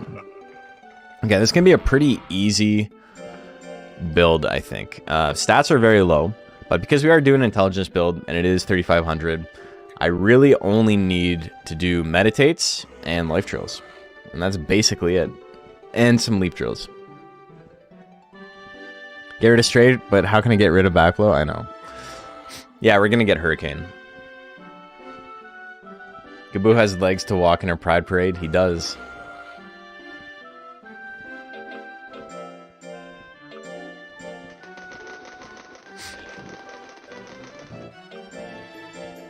We're gonna enter some tournaments immediately with this guy, while his stats are still low. Round robin. As long as they're round robins, we can make it work. I'm not gonna enter this one though. You know what? Actually, I probably could. How many Gemini cups do I have? Is it time to get a new Gemini cup? Oh, I got 10 already. Do I get an 11th? I think we get an 11th.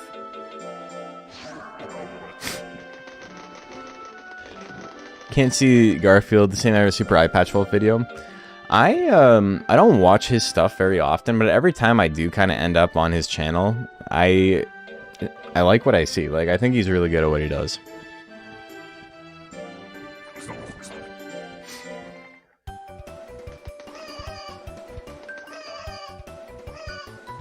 Sit on 10 so I can get the 11th easily. I think there is merit to having 11 Gemini cups.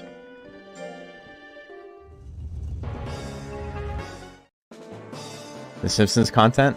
I really like the season 32 stuff because it's really funny. I had almost the exact. I know that that video is a couple years old now, but my wife and I just leave The Simpsons on in the background, and we've had so many, like, we've gotten to the end of like season 30 or whatever so many times now, and there is like an obvious like decline in like what makes The Simpsons interesting.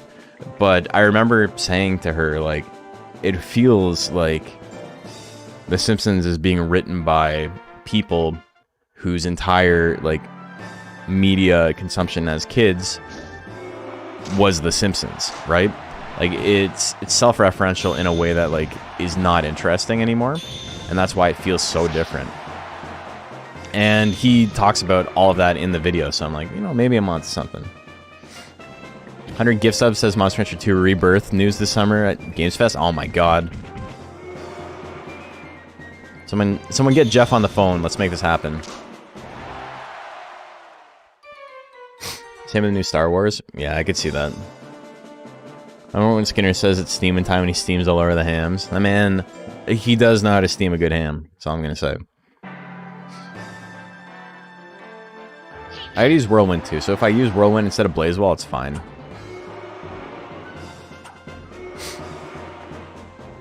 Oh, the foolery. The foolery. The foolery!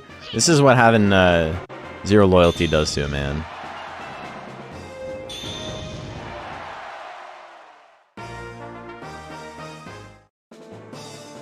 He makes some points in the video about how there's some like genuinely good episodes in... What, is it season 32 he was talking about? At the time, they're on like season 35 now. But one of the interesting parts is that what makes the new episodes good is that they don't feel like old episodes. They feel like their own thing, and they're written in a way where they, you know, they are their own thing. And I will say one of my favorite episodes in like the last 20 years was that Halloween episode where they had Death Note, the Death Note parody. Because the final little vignette of that one, because if you don't know anything about The Simpsons, every Halloween they do a 3-episode anthology, or like a 3-short anthology. Hey, Vahad, thank you for the $2 reduce. Very kind of you. And then the last one they had in that anthology was a thing where The Simpsons realized that they were part of a Simpsons theme park.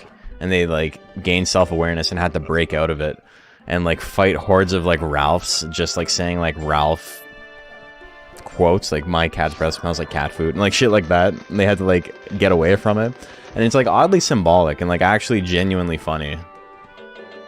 I really enjoyed it, and I was surprised because I was like, all the last 5 episodes I've watched on the couch while going through my phone have all sucked ass, and that one was great. AAA gaming feels pretty light this year. Animal Well. The first quadruple A game. It's got quadruple A secrets. Okay, how do I use 12 blaze walls? That's not bad.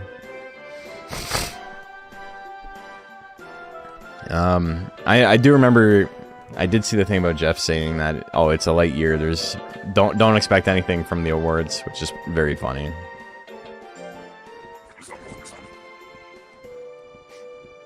You know what?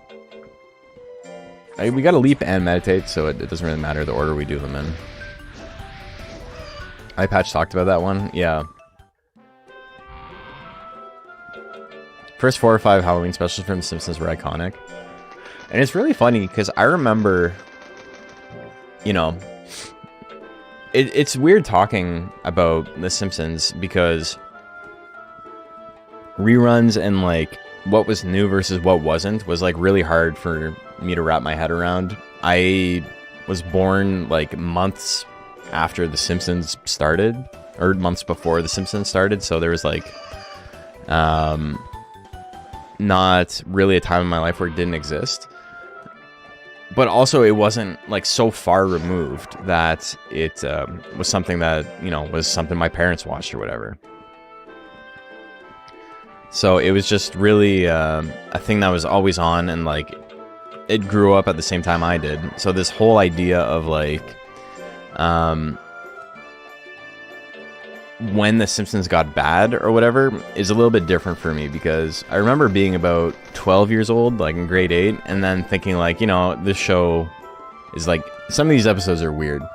And that's like around like the 300th episode, like when they like meet Tony Hawk and all that shit. As a kid, that was like the first time where I'm like, I don't know, man, like this is kind of weird. It's not as funny as it used to be. But also that it came out, that was only a couple years after Family Guy started, and Family Guy had like a really, really strong first season. People love to talk shit about Family Guy for the same reasons they talk shit about Modern Simpsons or whatever. But first season of Family Guy was like genuinely very funny and subversive, and then it got canceled immediately. And then it came back, and you know, rest is history or whatever. But there's so many times I'm watching the show and I think it's like a classic like early Simpsons episode, and then it turns out it's like season 10 or season 11, and that happens to me all the time, where it's just, it's really hard for me to discern what is an early episode and what isn't a lot of the time. People are a little bit more in tune with that than I am. Like, I don't have any of the DVD sets or anything like that. For the dude who voiced Homer did the voice for Earthworm Jim. Yeah, Castellaneta. Mr. Dan Castellaneta. He was doing a bunch of stuff at the time, but, you know, Simpsons took off and, like, he didn't need to do anything else. Yeah, that Simpsons money.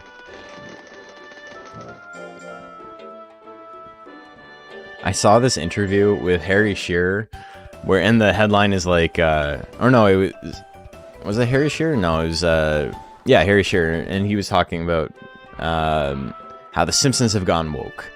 And like, Harry Shearer does Burns and a million other voices on the show.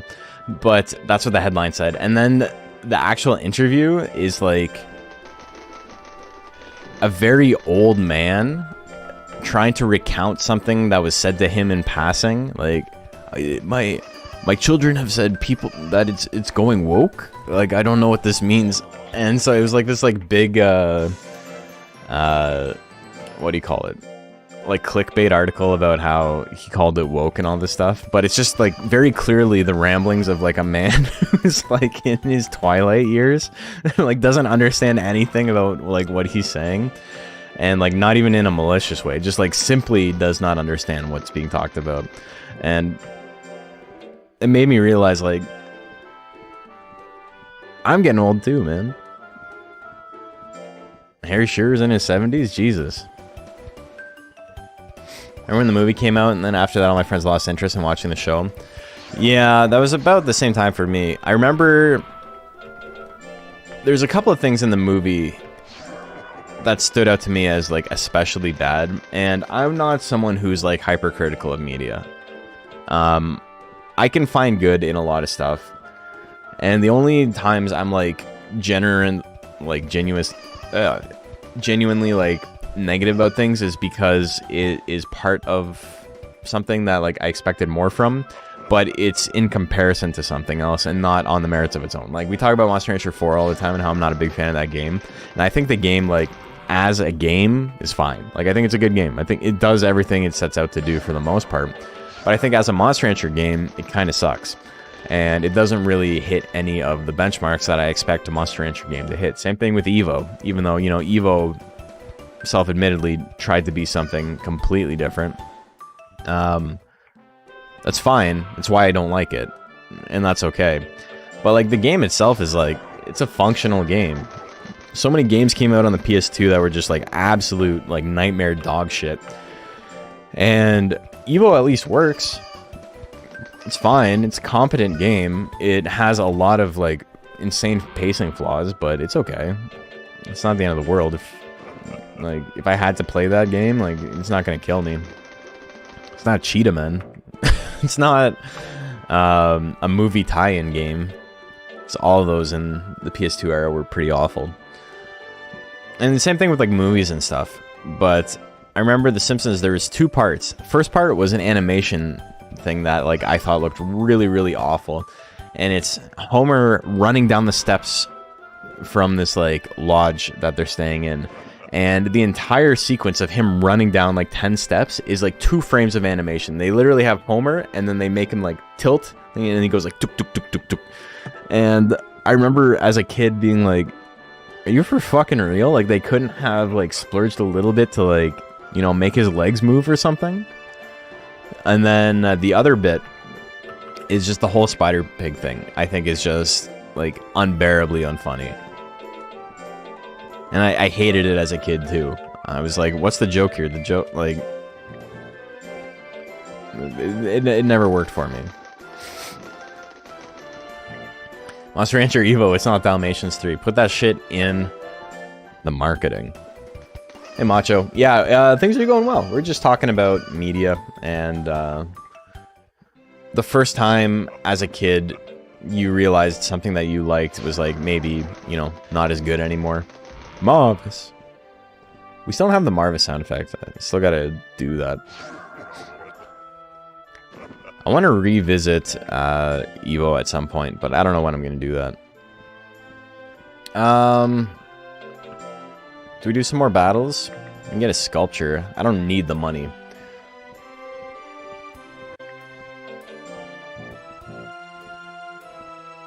Do I move 230? I probably shouldn't have raised my intelligence that much. You can clip the sound if you want. Yeah, that'd be great if you could. How am I building the galley? I'm getting Blaze Wall Lion, Typhoon, and Red Wisp. You know, we're talking about this. This is what I didn't want to have back blow because I wanted to avoid having firewall. I didn't want firewall in my build.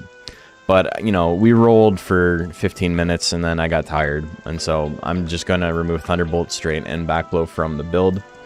And then have Red Wisp, Whirlwind, Typhoon, and then Firewall, Blaze Wall, Napalm. Monster Rancher made me a fusion snob? No. When you're not at the top of the food chain, i.e. Pokemon, you have to understand your fan base and appeal to them. Something Monster Rancher and Digimon failed to understand until it's too late. I think it's okay when games go out on a limb and do something completely different. And I think it would be hypocritical of me to not have that opinion and also say something like Pokemon doing the same thing every game for a billion years is shitty, you know? I think those are two completely incongruent ideas and you can't entertain them at the same time. I just think, you know, sometimes things don't work out. And I think that's kind of the flaws with, like, Digimon World 2. They tried something new, and by new I mean they copied Dragon Quest Warrior.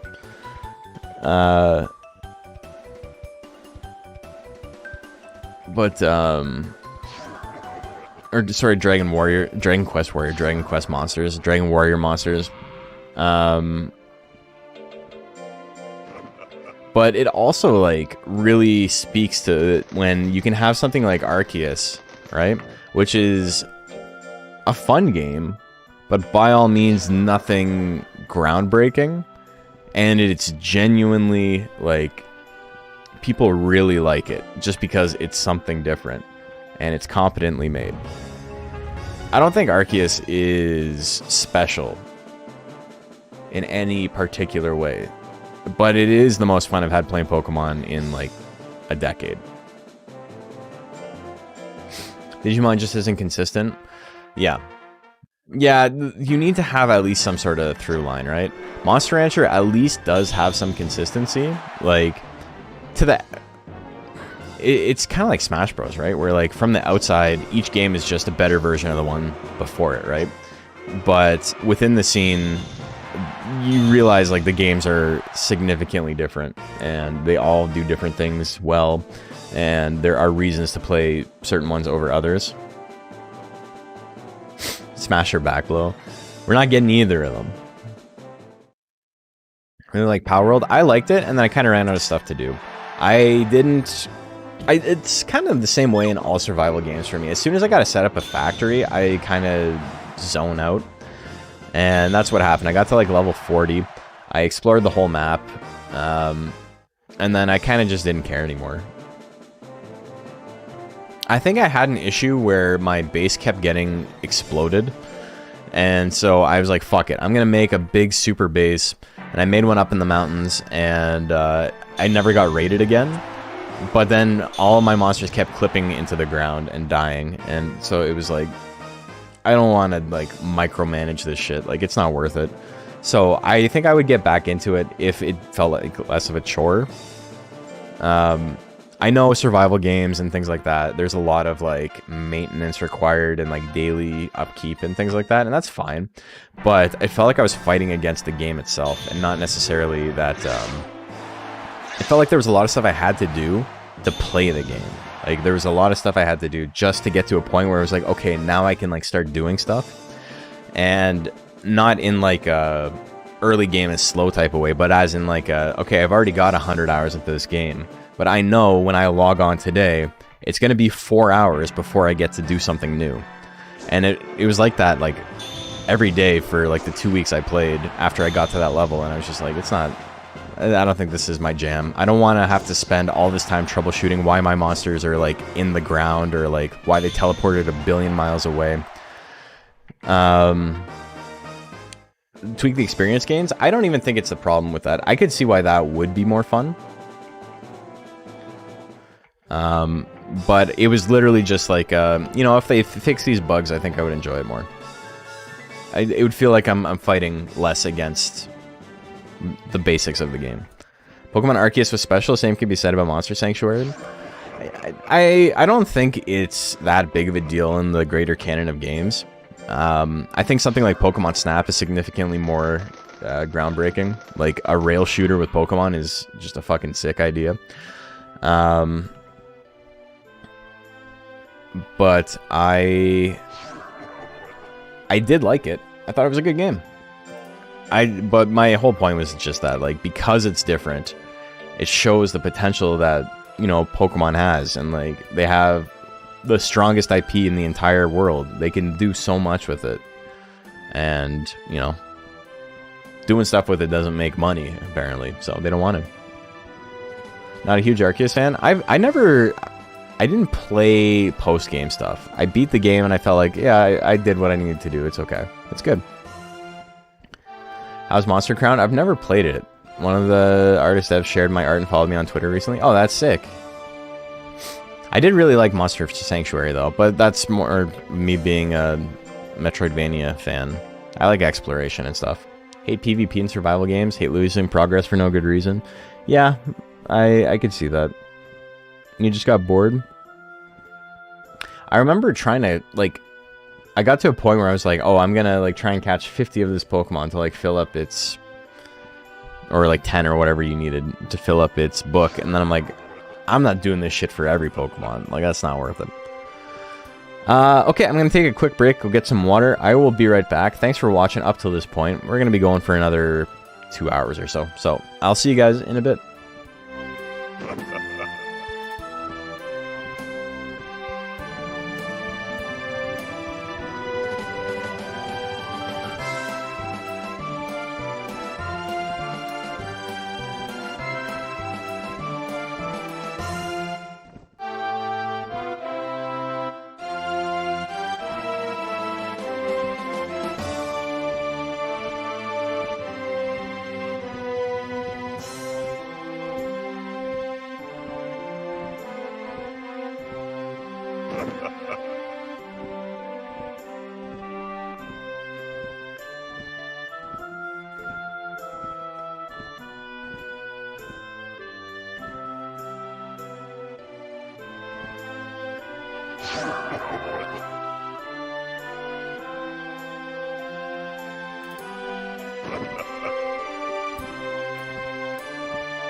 I'm sorry, I'm terrible with the details.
Hey, welcome back everybody. How are you doing?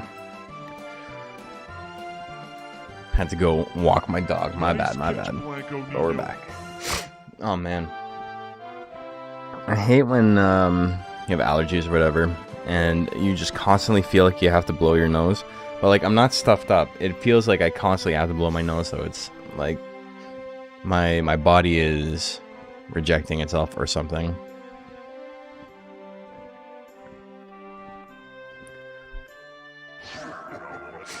But anyway, yeah, right now we're raising a galley.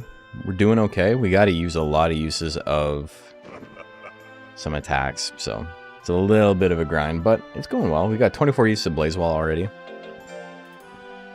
One more official, I think, is probably fine. It's only life stage 2, so we're not too stressed on life or anything. Drink lots of water. Trimming all the nose hair helps. I probably should do that. My nose hair gets unruly.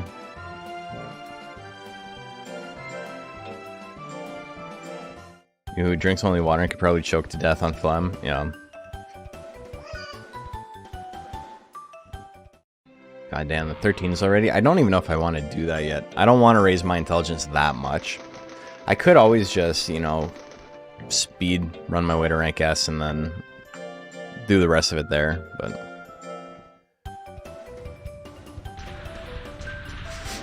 stop taking my allergy meds. I really needed it for some reason.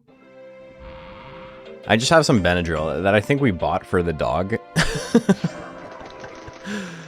It's not real, it's just like generic Benadryl.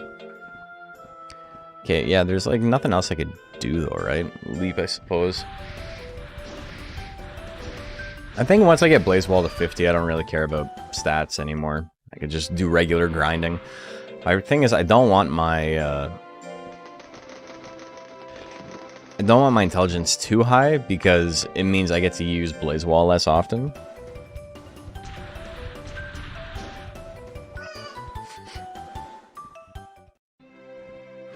Yeah, those gains are so bad that it's almost not worth it.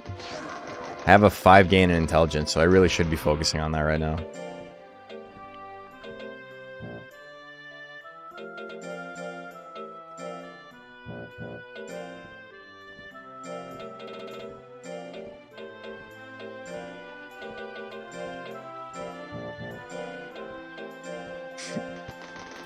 Benadryl knocks you out, yeah. I remember when I was a kid, my friend's dad said that allergy meds didn't really do anything, but they just made you go to sleep. And when you're asleep, you don't realize you have allergies. So, like, that's the point of them, which obviously is not how the medicine works at all. But I remember being, you know, young and being like, whoa, that's so cool. That's so smart. And then I told my mom, and she's like, that dude's an idiot. Like, he's extremely stupid. Don't listen to him. And she was right. She was right.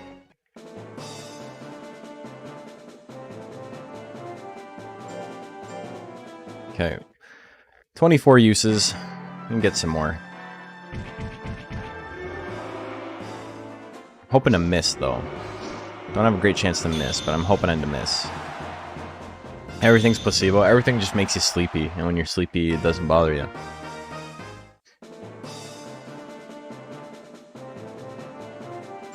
I might go straight into rank... what do you call it? Rank C? Okay, didn't kill. That's great.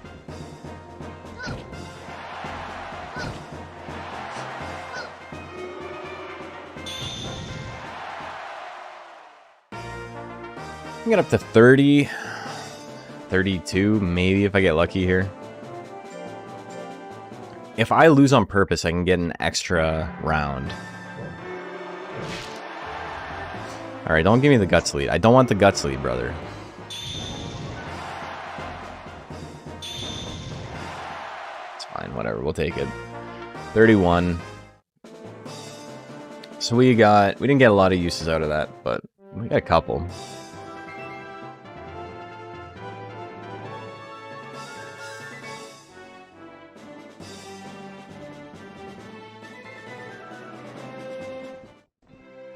Let's watch my dad give my at the time stepsister a Tic Tac and tell her it was the strongest sleeping pill there was. She took it and passed out 2 minutes later.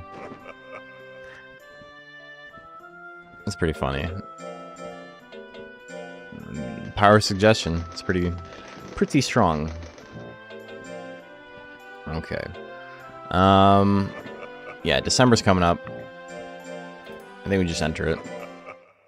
We just raise our stats. Who cares? Wasn't a roofie. Is it a combined result? Yeah, sorta. I combined for techs, but I didn't really care about stats.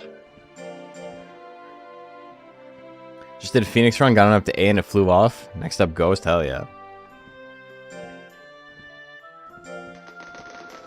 Handing out Fenta addicts and giving them minty breath. I'm sure that would work perfectly. There's absolutely no such thing as chemical dependency. They're just not thinking hard enough. I talked about this on stream, I think, but there's this guy I watch on YouTube who stitches shorts together based like with like Joe Rogan and stuff like that, where he's just like taking like insane reactionary like right-wing positions on stuff, not like racist stuff, but like things like there's one that I love where he just talks about how it's like drug addicts are just weak. And I'm gonna go on meth for a month and then kick it cold turkey to prove that like I'm stronger than them. And so it's shot as if it's like him talking to Joe Rogan and Joe's like responding to him. And then at one point Joe's like, so you're just like doing this for like the struggle? And he's like, the fuck you say to me? Dude, it's so funny. Like, I can't believe like people actually think like that. Like, yeah, there's a lot of grifters and shit like that. I saw this one guy on Twitter the other day.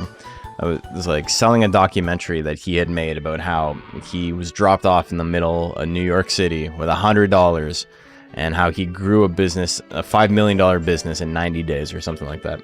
And the dude's just like straight up grifter. Like everything he does, like he's been like caught embezzling and like he's run pyramid schemes and gone to jail for it and stuff like that. So obviously this guy's, you know, he's a no good Nick, as it were.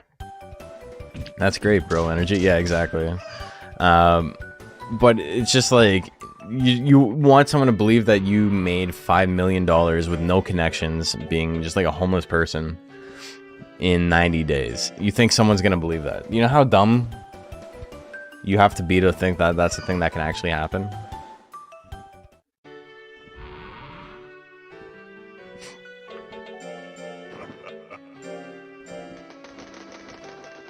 Kind of messed up my schedule there. Oops, whoops. That's fine.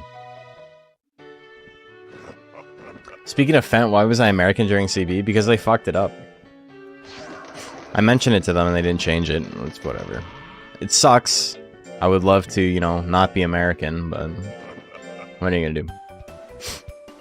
Saw a similar story and the guy gave up. There's a lot of stories of that where it's like everything is set up for them to succeed. Like they're not actually homeless. They like have somewhere to sleep at night. Like they sleep in a house or whatever, and they still can't handle it.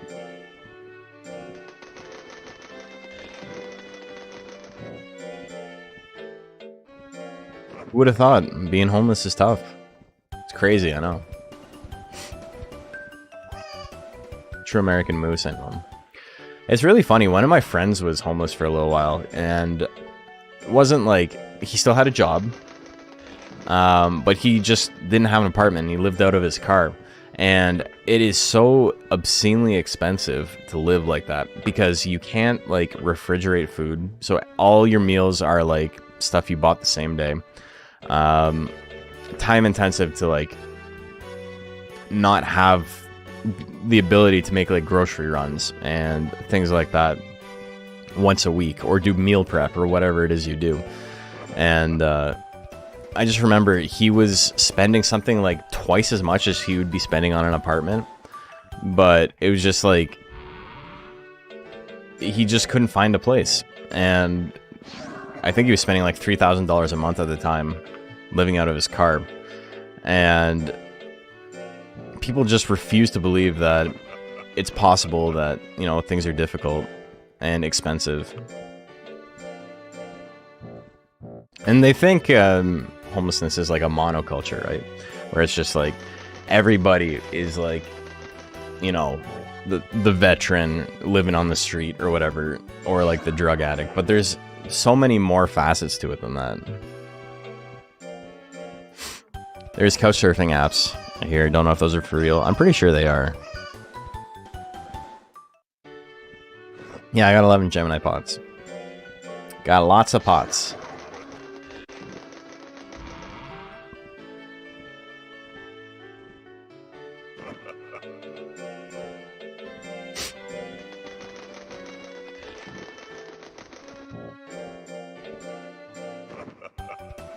Enter the C-Rank March tournament. We're going to have 400 intelligence, so we'll be able to get a lot of uses here.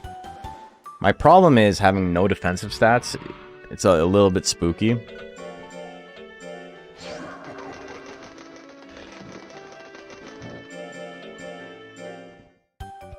Because, you know, in rank C, 100 life, I can get smoked pretty hard.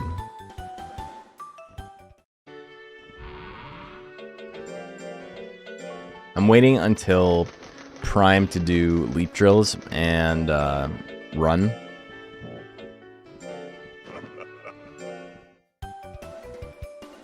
So we're just going to be doing this for the first little bit, and then we're going to swap over once we're in Prime. But we're only child right now. We're not even in adolescence. Worst part about being homeless is not getting in your daily nuts oils. That would be rough. You need 2 a month to survive, or else you gotta sleep. And we don't do any sleeping here. You can sleep when you're dead.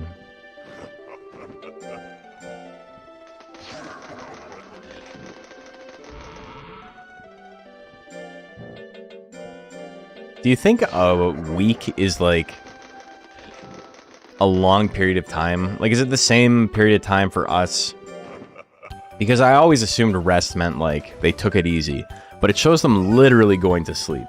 And like play for a week would also be like taking it easy, but like the fact that they're different things makes me think that, you know, rest is literally rest.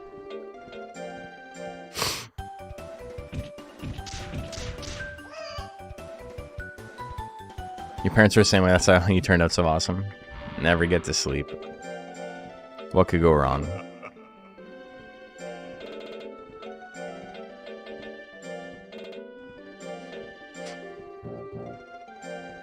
How effective is it to give Magic Banana for the second week? It's pretty good.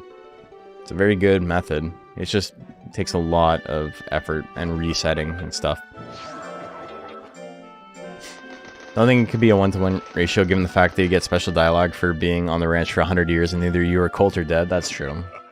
We're also thinking way too much about it. It's just, these are the confines that like allow the game to work in a fun way.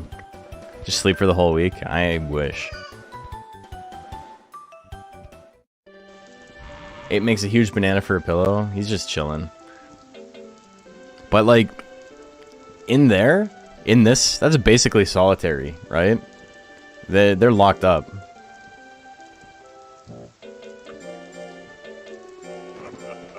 They're not going anywhere.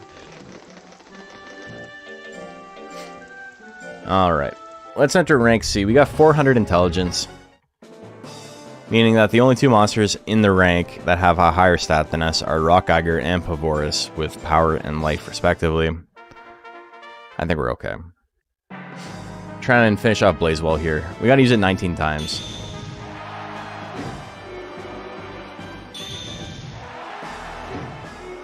And also moving up to B would be nice because we gotta move up to B anyway.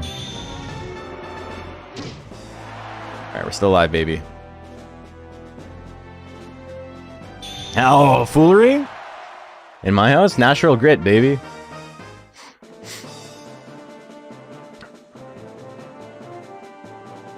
Does that window ever go into the barn when the monster sleeps? Yeah. If you think about it, monsters are basically just animals, and animals greatly prefer their own smaller, confined space to sleep in. They probably like that. I guess that's true. I'm sure my dog would freak out if I hadn't kept in a fucking closet for a week.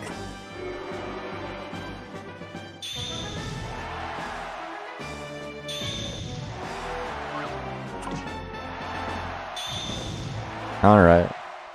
38 uses of Blazewall. We need 12 more. Got 1, 2, 3, 4, 5 monsters left. Gotta use it 12 times. So 2 times each and then 3 times on 2 of them.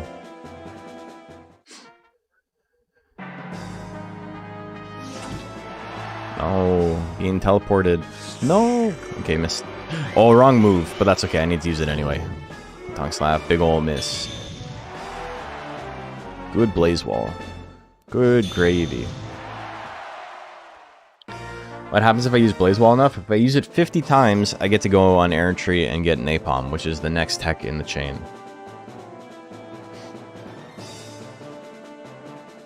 Do monsters actually like fighting? Some of them do. They can say like battle.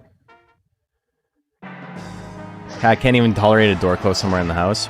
I think there's a difference between going somewhere that is like safe and secure and being forced to be in there. I don't think animals like the latter. Alright. I'm getting quite unlucky here. Do I survive it? I do. We're still in it. We got power. Easy win. Easy win. I said so.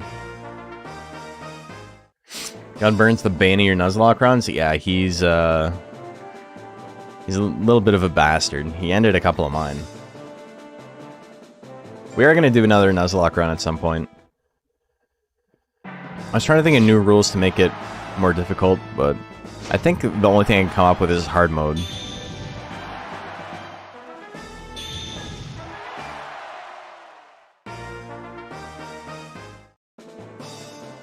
Hard mode Nuzlocke seems miserable though, because once you get to Major 4, you're basically fighting tournament opponents, like competitive mons. What are the stat limits for the Nuzlocke? The stat limits for each rank are the average of the stats in that rank. Hard mode Nuzlocke even doable? It would be tough. I didn't even get to use the move there. I got to use it 4 times against Rock Geiger. I don't like that, because it means I got to have roughly 100 guts. And everything he has can kill me.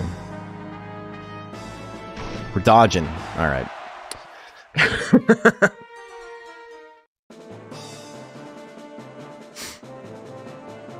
Let's fight Zamber again.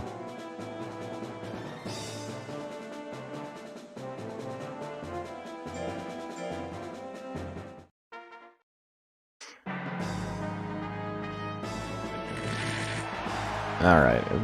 What is it with everybody? Beat up Smivers Day? You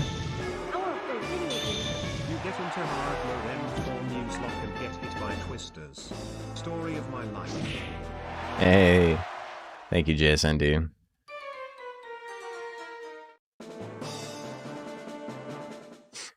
Alright. So we didn't beat rank C. We didn't even use 50 uses of Blaze Wall, but that's fine. Gained 20 fame. Didn't even win. The worm someone entered named Waylon Slithers, yeah.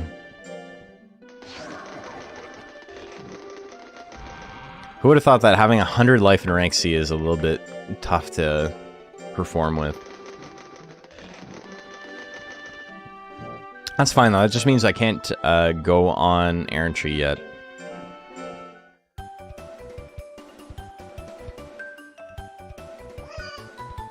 We could do one more tournament. It's his birthday!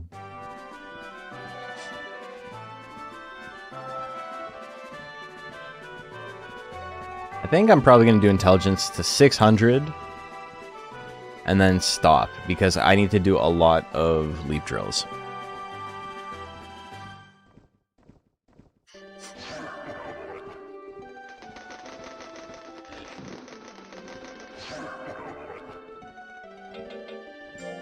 These are my stats right now, right?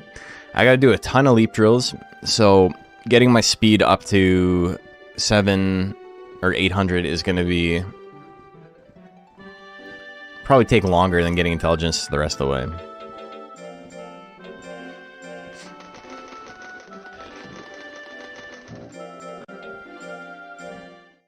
His skill gain is 3, which is nice. I do have really bad life and speed gains, which are a pain in the ass, but we'll make it work. Elimination? I don't want to enter an elimination. Do I get another Gemini pod? I don't think I'd care about that. I don't think I need 12. Unless you're so lucky that the mana entered in the YOLO Cup can be used for this Matcha Thursday. I mean, I do have a monster already that could be used, but we're just not going to use it.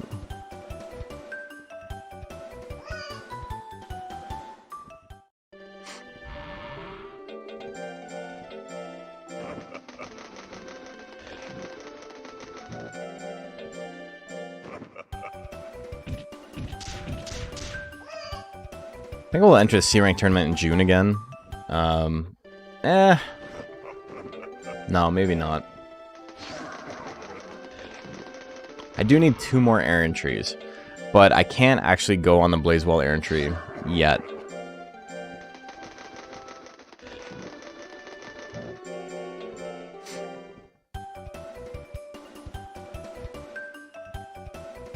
And he just slurps the food off the ground. Yeah, he just goes full face, just...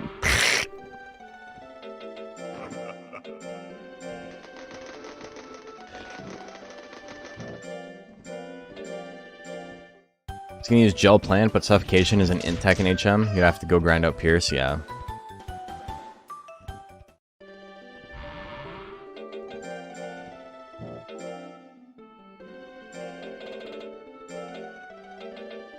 I once raised a max stats Galley for a hard mode tournament, and It's the worst I've ever done in any tournament. I think I lost every single game. I mean, my Monster Rancher 3 Color Pandora was like that as well, but that was more of a game glitch than, you know, my monster being explicitly bad. And also, every single set it lost 2-1. White Claw, yeah. Which was pretty funny to think about. In any, like, if a single attack had hit in like, basically any of those games in the Monster Rancher 3 one, he would have won. Or I think it was first to 3. So it was like 3-2 in every single one.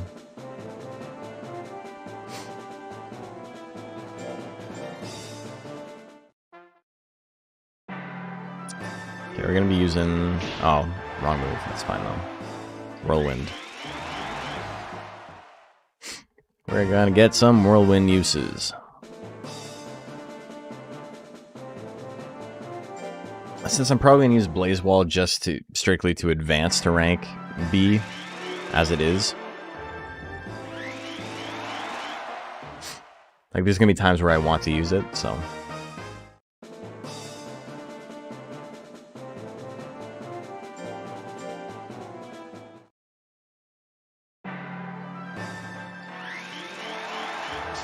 Alright, so I got 4 uses in that tournament. That's okay. We got 7 uses of Whirlwind out of the way.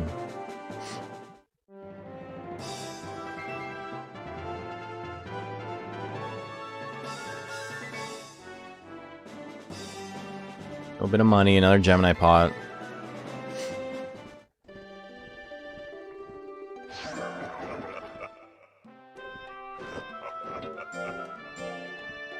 I don't need defeated tabs there, but it's fine. It's whatever. Not the end of the world.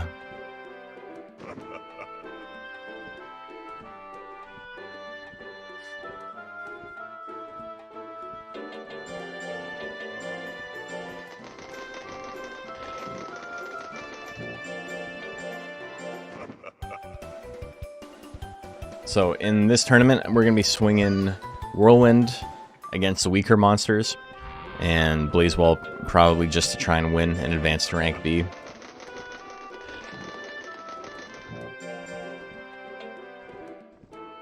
I should raise my life at some point. 7? I'll take it. Great. Hell yeah. It's not going to make that much of a difference. My defensive stats are still big garbo, but it's okay.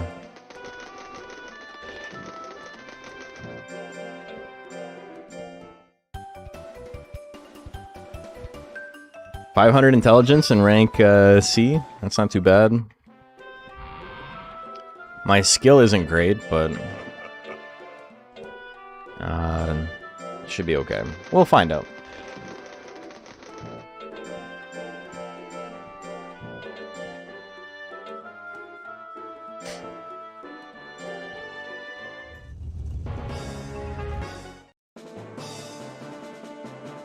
Okay.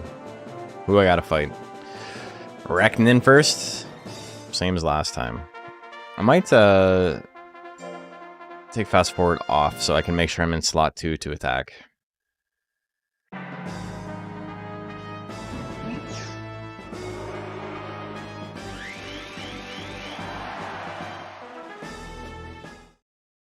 Yeah, I'll do it. It's quite slow though.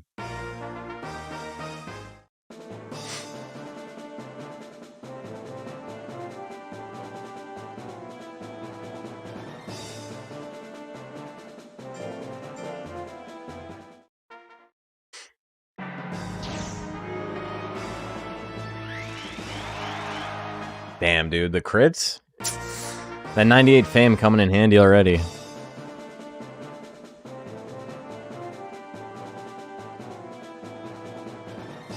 Sucks I don't get as many uses, but no, it's fine. It's something.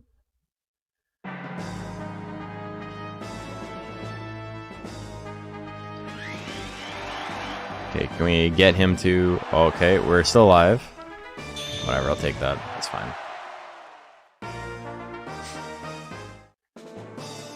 I was gonna try and get him to use Tasty Banana, but he wanted to thwack.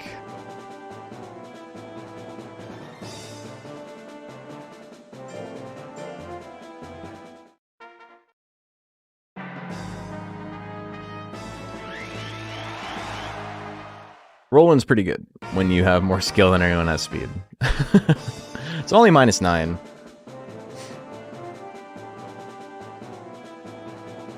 We're up to 11 uses. It's going to take us a little longer to get 50 on this thing.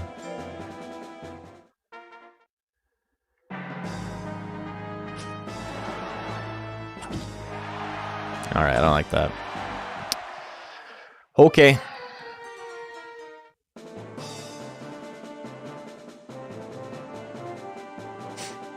Gonna have to beat Susvane. Just fine. Double Blaze Wall is probably enough. Nicole, I probably want to use the Whirlwind though. Yay, big beefin' TV, thank you.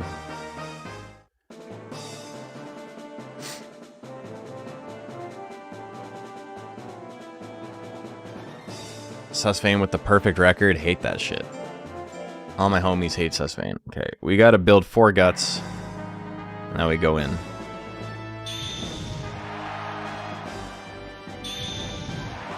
Yay, we did it! Now I gotta fight him again.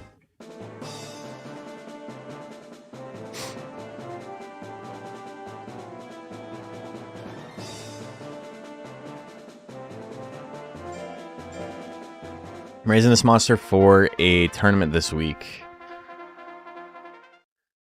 Alright, I don't like that. We're in an okay spot though.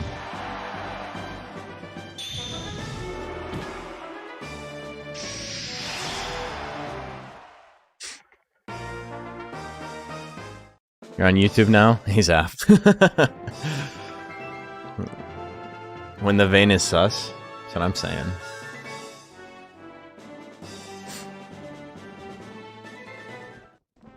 He's sus and he's vain.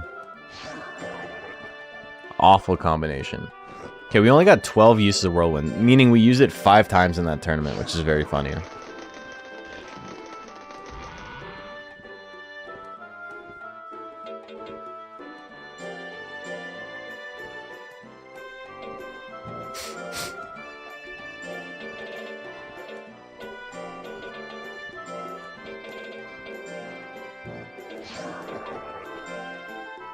She sus on my vein till I smivers. That's what I'm saying. We're smivin'. Smivin' time, baby. Speaking of smivin' time, let's go get Napalm. Let's go get the war crime tech. He's nodding. He knows it's war crime time. Prime time for war crimes, baby.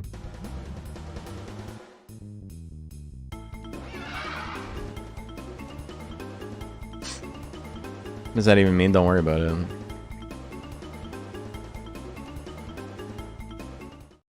Okay. No. Okay, I appreciate it, but we're... You got the spirit, brother, but it's not enough. Can't wait for Galley's new tech voice, Phosphorus. Yeah, tech chains into Agent Orange. I always thought Galley would be such a fun mon to raise. Yeah, he's sick. I love him. I've raised a bunch of competitive Galleys. This is a build that I haven't explicitly done before, though. I think that's my big problem in a game like this. And, you know, I'm kind of the same way in fighting games. It's like, you know, in fighting games, if you want to compete, you usually have a main character that you play. And you focus on them because otherwise the game's too hard. Like, it's too difficult to play multiple characters at, like, your peak. But when I'm playing a game like this, there's no, like, character mains or anything.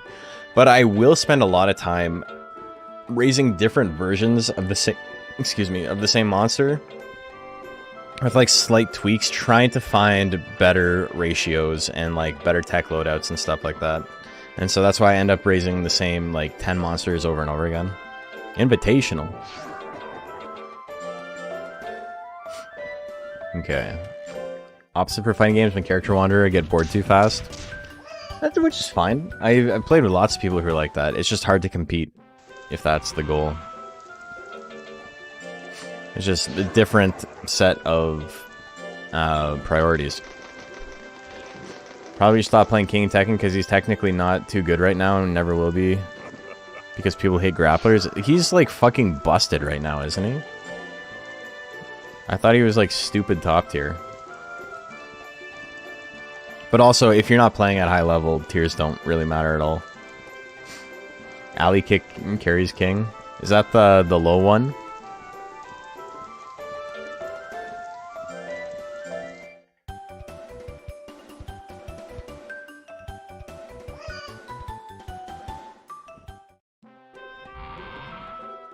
It's fucked up low you can combo out of, yeah. King's always top tier.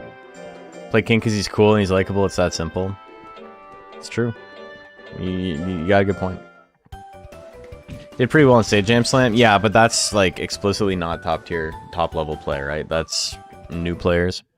Like, that's the whole point of that. Play Lars now? You're a Lars Anderson main? Not a Lars Ulrich main? This boy is smivin'. He's smivin' and livin'. We gotta do some more whirlwinds, but we're in a pretty good spot. Do I enter rank B yet? My stats are so stupid. I don't think I enter rank B. We might go back to rank C. We need more uses of this move, but it's awkward entering tournaments till I have higher defensive stats. It's funny the winning team was 3 kings, yeah.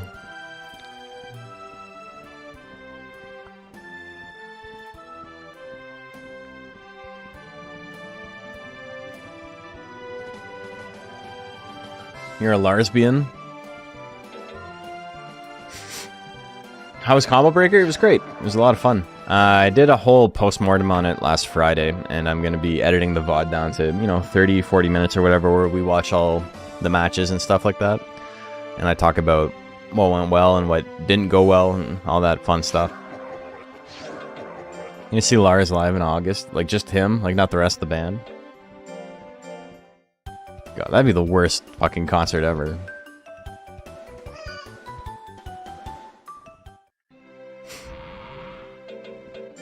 I have no real interest in playing Tekken 8. It looks fun. I'm gonna keep watching it, but yeah, I'm not super interested in playing it too much.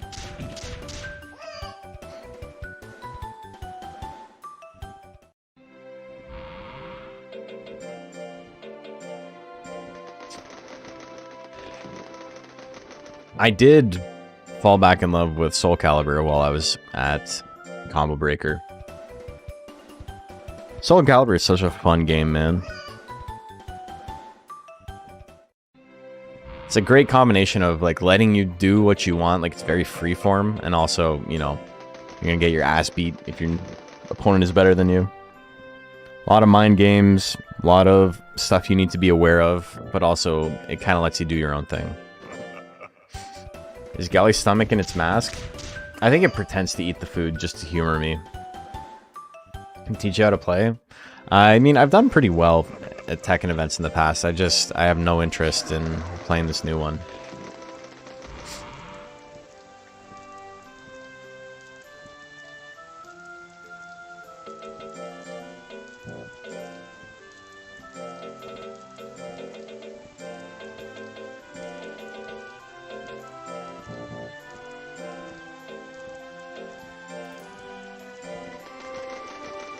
Pretends to eat to waste my money, yeah.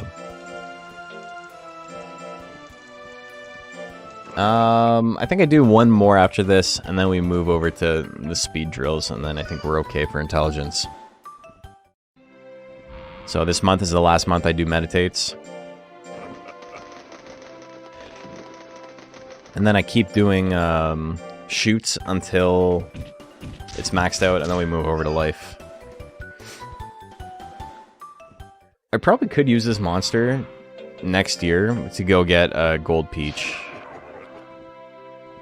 It requires my life to be a little bit higher, but I do need a gold peach. Silver peach would be nice too, but I don't think I need it.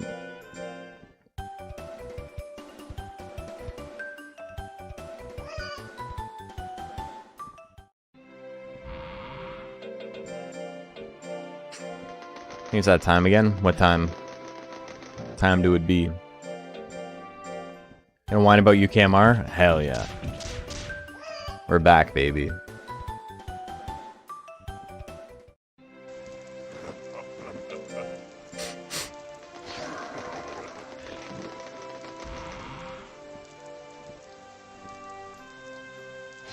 Okay, what's funnier for a mispronunciation of Smithers' name? Is Smivers funny or is Smingers funny?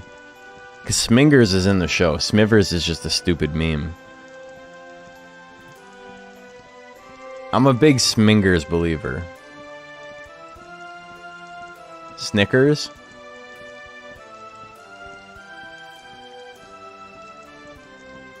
Wish I had more monsters and I wish it was on Steam at least, yeah. Smingers might be canceled on Twitter if you say. You'd have to say it very wrong, though.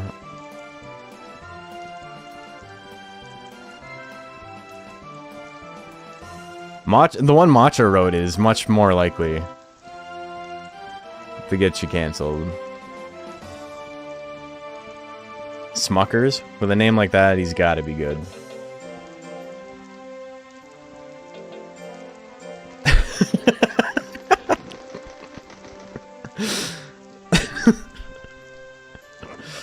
Waylon Smuckers. Let's see.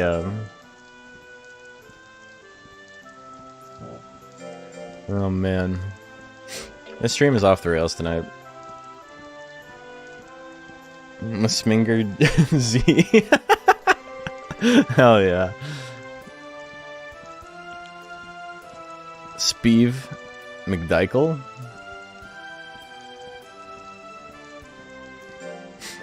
Okay, we're leaping now. Leap, leap.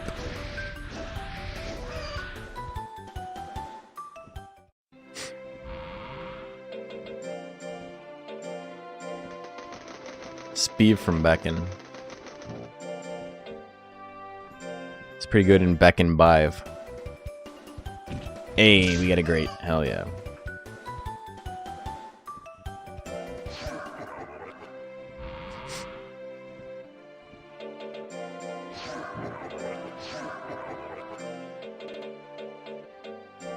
Steve is always a character I thought was really interesting. You know, I've always had an affinity for boxing characters, which makes sense, I think. But I just could never play him. I think he's probably more simple than I like to imagine he is, but I think the last Macho Thursday where we spent the whole tournament talking about anything but the actual fights, yeah.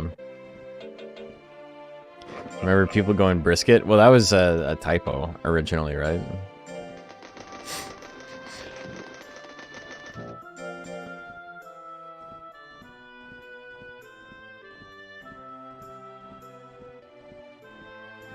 That's every Macho Thursday? Yeah, kinda.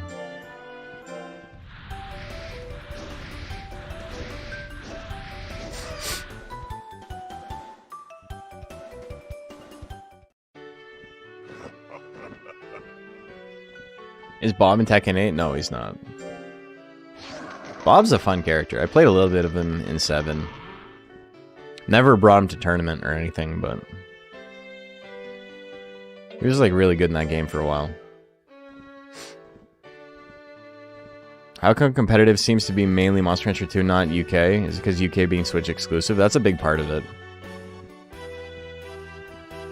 Also, just, we prefer, like, most people think this is a better game.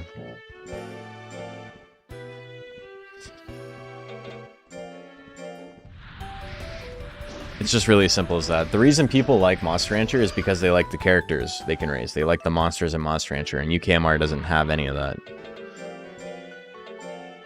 It's got monsters that people explicitly do not care about. It does a lot of, like, really interesting things mechanically. I think it has a lot of good changes in it. And I think it's a good step if they continue the franchise to, like, build off of. But it's just, you know. There's a pocket dimension for the people that are crazy enough to do comp UKMR. I mean, people still play it. They do. There's a lot of stuff.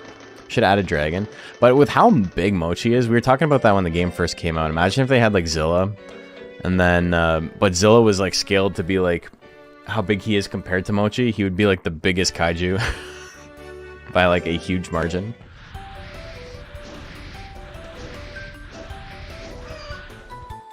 We talked about the history of Hawaiian sweet rolls and every chain that Kroger owns. Yeah, it's a hard-hitting commentary. Okay, I think speed to 200 is probably fine to do rank B with. Why did I... Oops. Hold on.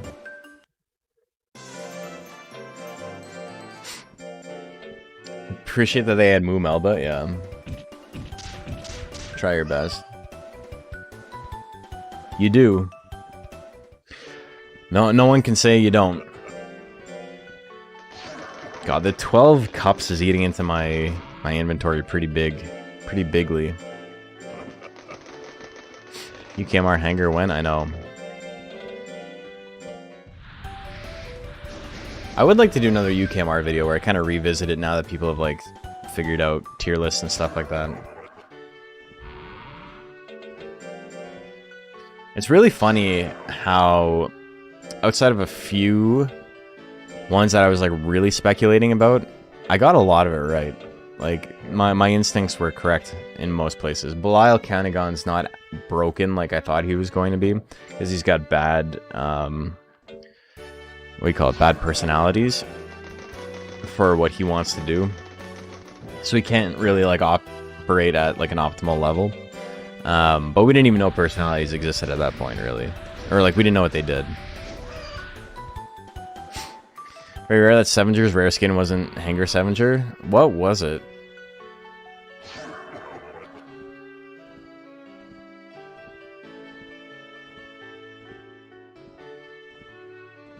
What I think is kind of interesting is in Monster Rancher Advance, all of Duckin's, like all the monsters that have Duckin as a subbreed are like bright yellow, blue, and red, because those are like the colors in the middle of the Duckin, right? And then they just kind of extrapolated that to be the colors for all of the monsters it combines with. Sometimes there's white as well, because, you know, obviously. But then, what's his name? Alien Metron basically has that exact same color scheme. So there's a lot of stuff that's just like bright primary colors that I think is like really cool.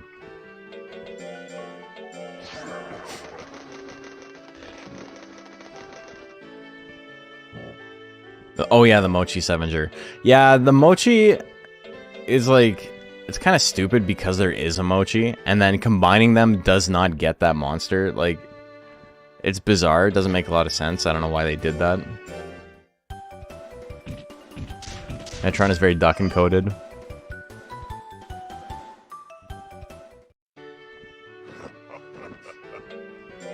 UKMR is a really good game, but it lacks the Monster Rancher charm. I'm really hoping they use the combat system again. A future game with the classics. Yeah. I think with like the elements and stuff like that, it's pretty interesting. You know, no battle specials, but there are like buffs you can give your guy, things like that. I think there needs to be better AI to a certain extent if they're going to do that, though, because stuff like Vim and Vigor and other self buffs, the monster will just spam that shit, and that's exactly how it would work in this version of the game, but like it means it's completely unusable in AI battles. Monsters have no personality, neither do the move animations beside the dude who throws the boat. That's a big part of it. It's very samey. Every monster kind of feels like the same guy.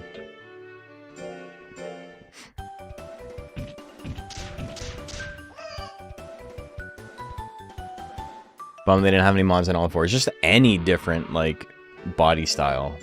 Other than guy standing up in a suit. Bipedal style, you know?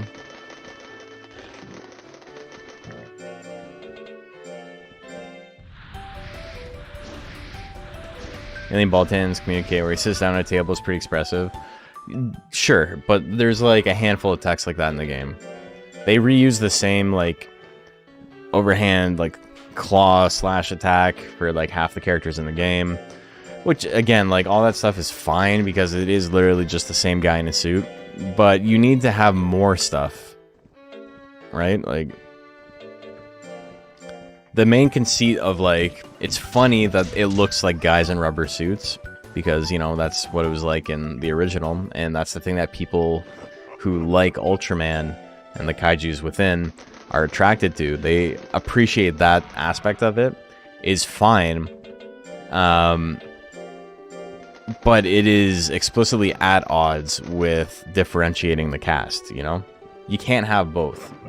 You can't have... And if you did have both, you would need, you know, more than one body type.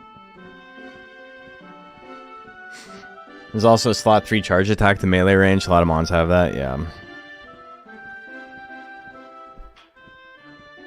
A lot of kaijus only had a few iconic attacks in the show. And again, like, there's only so much you can do. You need to fill out the pool with punches and kicks, right? It's fine. But yeah, nothing like... It would have been great to have something like Bolton, who's just like... Looks like a metal amoeba. Whatever the, like, sea pig or whatever it's called, where it's just like a jelly ball with, like, spikes on it. And Bolton, I think, was, like, probably the one I wanted the most. I didn't know much about Ultraman going in, but I saw that guy and I was like, that shit's great. I want that.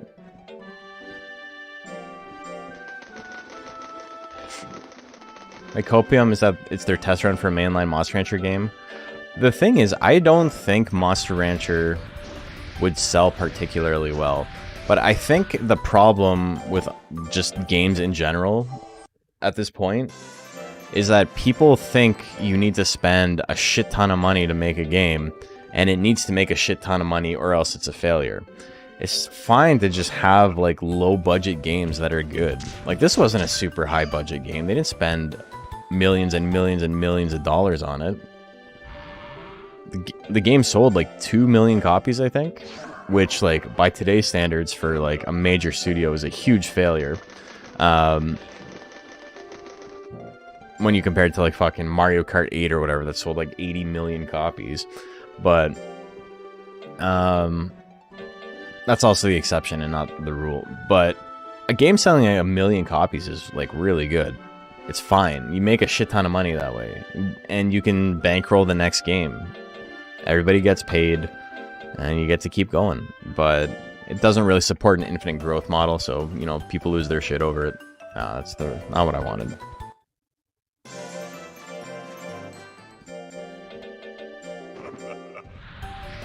And the thing with low budget stuff too is, like, it's low risk because of it.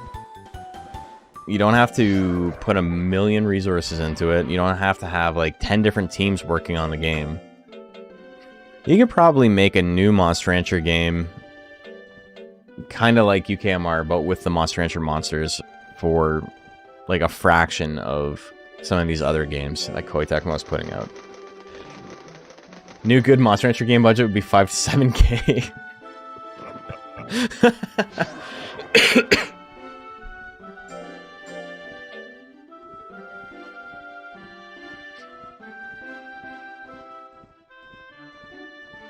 Yeah, just like under 10 grand for a game, for sure.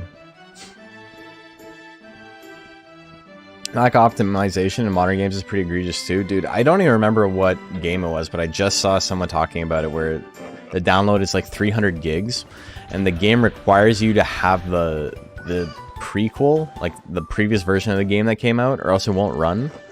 And it's like, why the fuck would I download a 300 gigabyte game? Like, are you stupid? Like, are you actually dumb? It's PSO2. Is it really?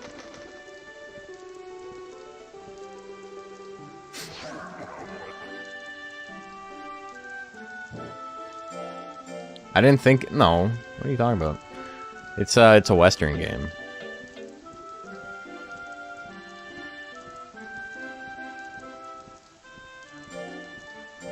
But I mean... It being a big game. I'm talking about, there's a game that was just proposed like a week ago or whatever, or a couple days ago. That was like in the news cycle. Because it requires a 300 gigabyte download. And it's just stupid. Like, whoever thought that shipping that as that is fine is like legitimately too dumb to have their job.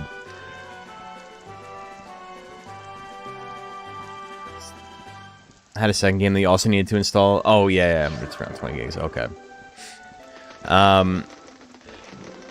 There's this big idea that people who work in C-suite positions, like the CEO or the COO or whatever, that like these people are like brain geniuses that got to their position because they are like unbelievably intelligent and like more so than anyone else destined to like have a position like that. But a lot of the time it's just people who know other people and are working for a company that's too big for them to make meaningful decisions for, like, in the negative sense. Like, you literally, like, you can go work at Microsoft as, like, a C-suite, and, like, you could just not show up every day, and the company's not gonna fail. Like, what's gonna happen? Absolute worst that happens in a situation like that is you get fired and you get severance. Why am I have so much stress on my monster.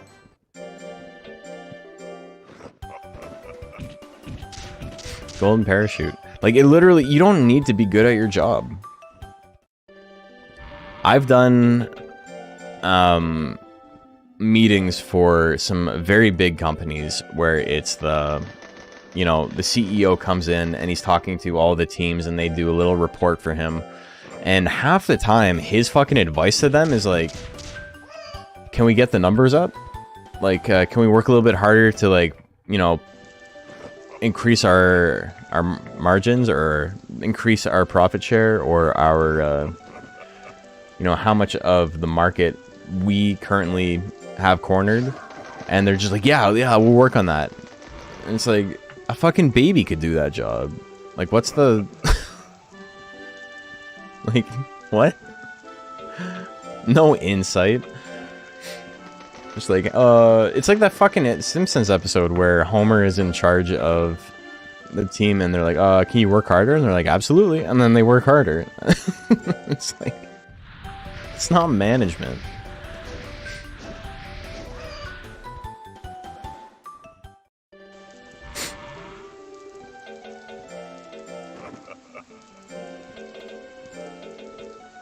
Like, this is kind of mean to say. I had, I was dating this girl at a time whose father was, like, extremely wealthy because he was part of this company. And then he had a stroke. And, you know, it took him a little while to get back up to where he was, like, both mentally and physically. And I was dating her after he had the stroke. And I remember we went on vacation. And he was like, oh, I'm so busy. Like, I have to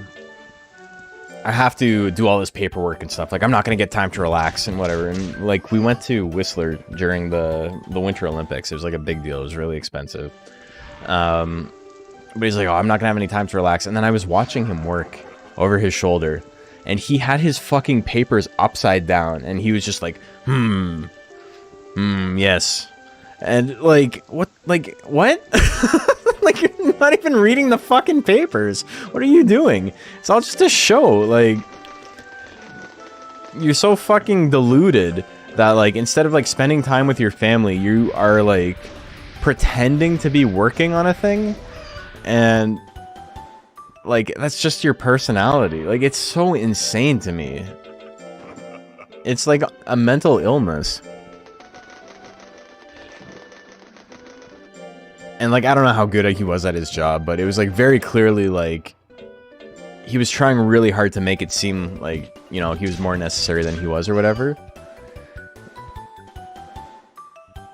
But, like, it was so, like, I didn't know how to respond to it. He didn't know that I had seen him doing that. I never brought it up, but it's just, like, what the fuck? And he was, like, a huge asshole, too.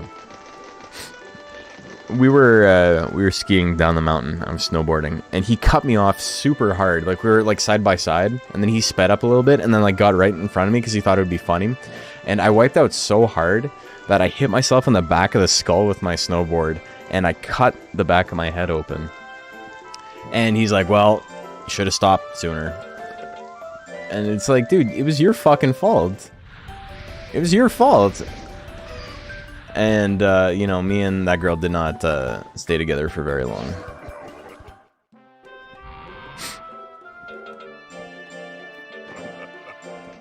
He was a huge piece of shit, and she was super entitled and, like, I don't know. Not to get into the relationship, but it was just very, like, everything was like a grievance.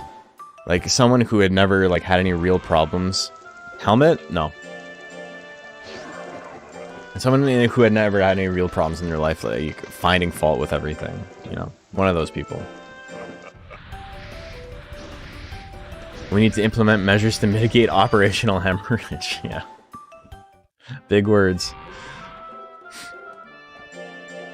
Okay, I think I should be good to do some rank B stuff. After that, I would have brought up the papers. Big day at the Upside Down Readers Factory? Yeah, exactly. Nah, it was a whole thing. Like, me and her broke up because she was, like, very obviously, like, cheating on me, like, emotionally with, like, there was a guy that she had met, and, like, they were very clearly, like, closer than she was pretending. And I called her out on it, and she got really, really mad at me and said that I was jealous and this and that, like, how could I even think that he's gay and this and that. And then we broke up, and then they immediately started dating. And it's like, alright, well, I was right. Like, guess I'm not fucking crazy. And then, that was a whole thing where she had convinced him to move to Canada because she had met him in, like, a chat room or something in the States or whatever, or on forums, music forums or whatever. She convinced him to move to Canada, and then they broke up immediately. And so he was stuck in Canada with, like, as a fiance, like, his papers, like, weren't, like, signed yet or anything. And then he, was, like, stuck. Not very gay now, is he? Yeah, exactly. It's fine. I was, like, 20 at the time. This was a long time ago. It sucked. But it was just, you know, you live and learn. And then I met my wife, and I don't care about any of that stuff anymore because I am quite happy. Everything worked out for the best in a big way. Which is why it's funny and not, like, something I'm bitter about. Hope he's okay? Yeah, I don't know, man. He was, like, weird to me when they, like, first broke up. He would, like, message me and be like, I want you to stop talking to her. And I was like, hey, shut the fuck up. I, like, blocked him on Facebook immediately. And then he, like, found my email. It was, like, a whole thing. And so I had to block him on a bunch of stuff. But, like, at that point, like, once I knew they were together, I was, like, immediately over it. I'm like, fuck this. We'd only dated for, like, a year. I'm like, I'm not getting too pissed off about this. Quill put so many of my monsters in the hospital. He's an asshole, yeah. Some say on a night like tonight you can still hear him being in Canada. He just still lives here. He's stuck. It's like Canada is like purgatory. Don't think he deserved that necessarily. No. No, no. Like, I mean, you know, people do stupid stuff when they're young. I don't hold anything against him. It's not the end of the world, you know. I don't hold anything against her either. But I'm not going to not say the story is very funny, you know.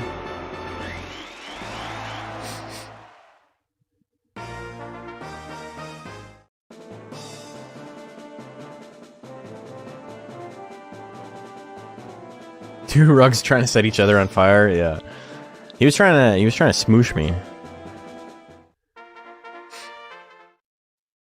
Yeah, relationships are messy, and you can't stay mad about them, even if you've been wronged. Don't move anywhere for no one. Yeah, exactly. Should have actually been gay. What?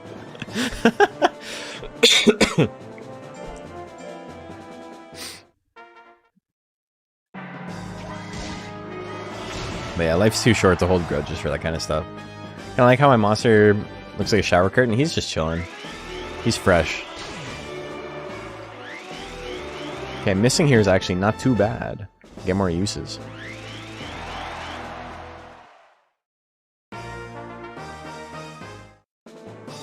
We're up to 21. We're almost halfway.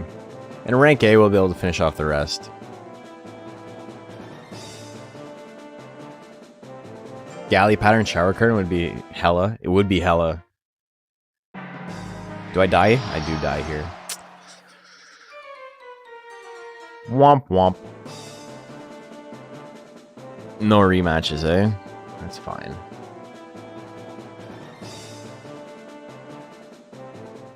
Actually, it would be holy. No, when it's holy, it is holy.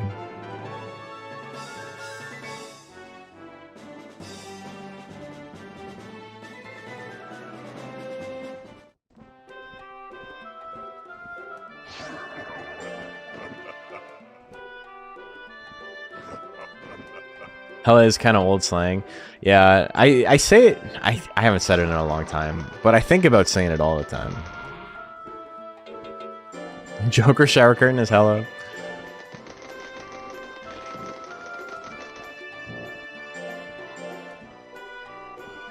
Everybody gangsta till the shower curtain starts punching. Hella tight. Hella Jeff, baby. I need more speed. Or I'm gonna die in rank A.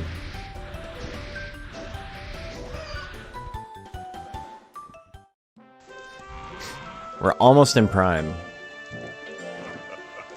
Which means that we're not gonna finish this guy tonight, but we can finish him tomorrow. And tomorrow I think we're gonna, after we finish this, we might try some speedrun stuff. It's been a while since I've done speedrunning. Ah, whoops. Fed him the wrong item. Galley Baltan laughing every 5 seconds. Hell yeah. Take a shower with Joker shower curtains. You just smell worse afterwards. It's true, I have heard that.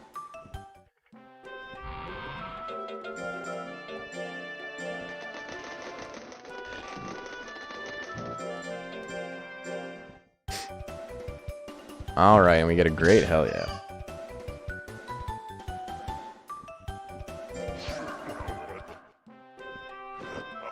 Baltan's laugh still is the same one from the Tonga movie. Is that like a specific Ultraman movie?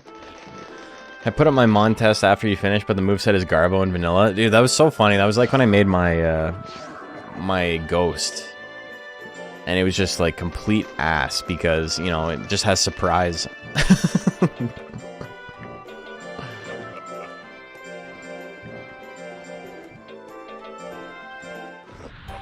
And people are like, oh, let's test. And it's like, okay, I guess. What is the Toho movie?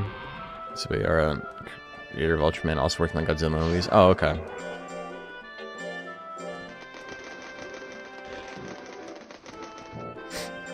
Monster Hunter has been recycling the cat noises for 20 years, but they showed them talking in Monster Hunter Wild trailer, and I'm scared for my boys. Yeah, I haven't seen much of the trailer. You got so unlucky that tournament? Shit happens, man. It is what it is. I literally don't even remember what happened. If you told me he won the whole thing, I'd be like, yeah, of course. we run so many events.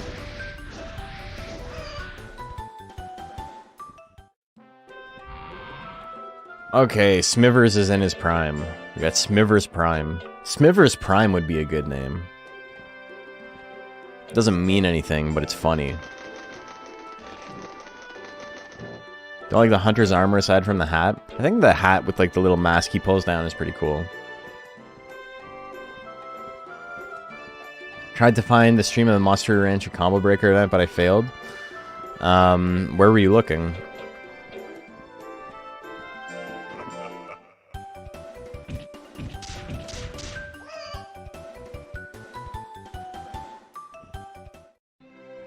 If you go to my YouTube channel, and you click on live, you can see my last stream. I haven't edited down the VOD yet, but the first 3/4 of it is all Monster Rancher, and then the last bit is some Guilty Gear. Smiverous Prime access in Warframe? Hell yeah. Smiverous Prime? at that point, it's like a reference to a reference to a reference, and it's like it's completely. It's like the Waluigi of Smithers jokes. I am liking. We'll see.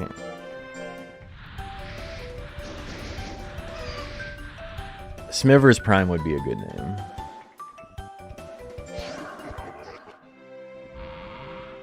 Probably just be turning off voices as usual. All I care about is swinging my sticks. Some funny dudes. That was weird. Hearing the cats make other sounds. Yeah, I feel that.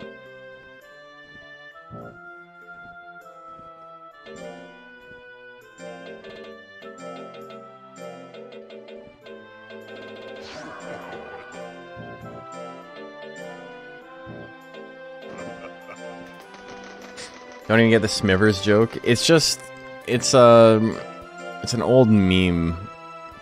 Mr. Burns talking to Smithers, and he says Smithers instead of Smithers, and that's literally the whole joke. It's just, it's funny because it's spelled wrong. Into the Smitherverse. Into the Smithers. Yeah, there's nothing deep about it. There's no reference you need to get.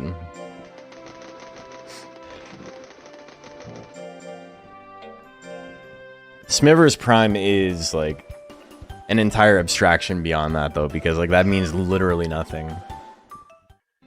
Oops. I did the wrong drill, but that's okay. Do I try? I don't have enough speed yet. I'm not gonna try it. We'll work on speed and then we'll get it done for the next one.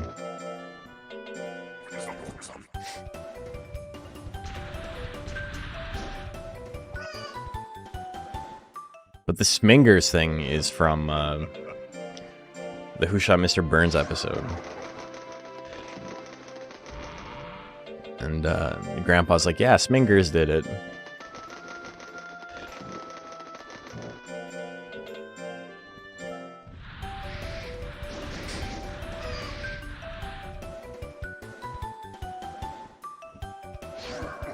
Like Butterfree's German name is Smetbo. What does that mean? This is the thing we were talking about on Twitter the other day, but Greninja's French name is Amphinobi, which is like amphibian and Nobi from Shinobi, right? It means Butterfree.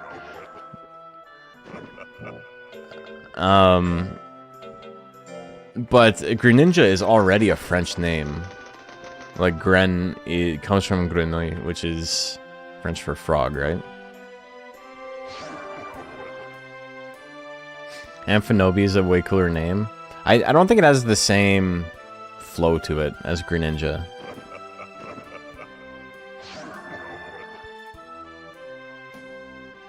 You could call him Grenobi. Grenobi is like maybe the worst of them, though.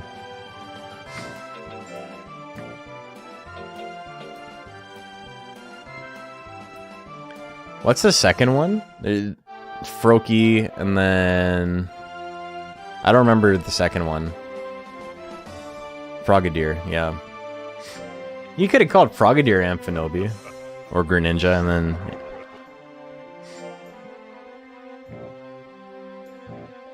like Frogadier is a fine name, but it doesn't really work with the theme, right?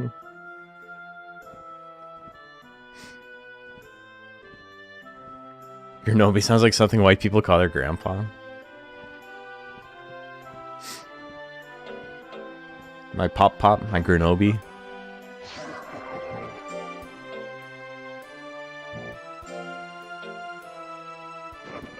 I only ever knew one of my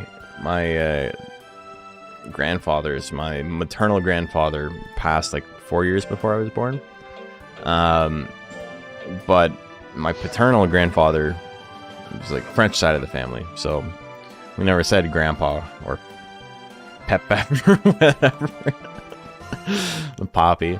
It was just grand-père. So pépère, which it means father, but well, père is father. Pépère is grandfather, but you know, basic shit. And also, it's so funny thinking about it getting older, but my grandfather's name was Jean, and my grandmother's name was Marie. So they were literally French John and Mary, which is like, no one's trying. When you have 7 kids, you're not trying on names. Or 14 kids or whatever it was. Catholicism. I want to do more speed. Frogadier has nothing to do with ninjas, yeah. Kids gonna get cereal toads. And just put a QR code on their forehead. French got caught up with being contrarian on names since they got allowed to rename monsters in Gen 1 by making a good translation. I mean, having their own names is fine, and if you can come up with something, it's fine. But, like, Greninja is a French name. Coming up with creative names like Hey You. The joke in my family was broche à foin, which is French for haywire.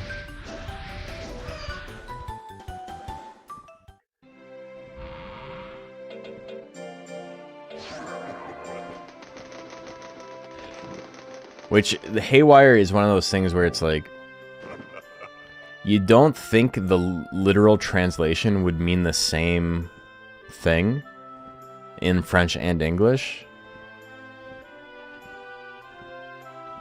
But, you know, it does. It's weird. And it's bizarre. Be pouring out in showers. Yeah, all of the Eon Mons have like really basic names, like Thunders, Showers. Is Flareon just Flames or something? Flamers.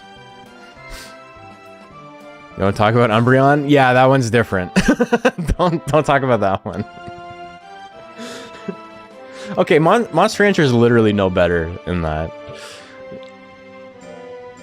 Flareon is Booster, that's right. Frieza. There's literally a Monster Rancher monster named the same thing as Umbreon's Japanese name.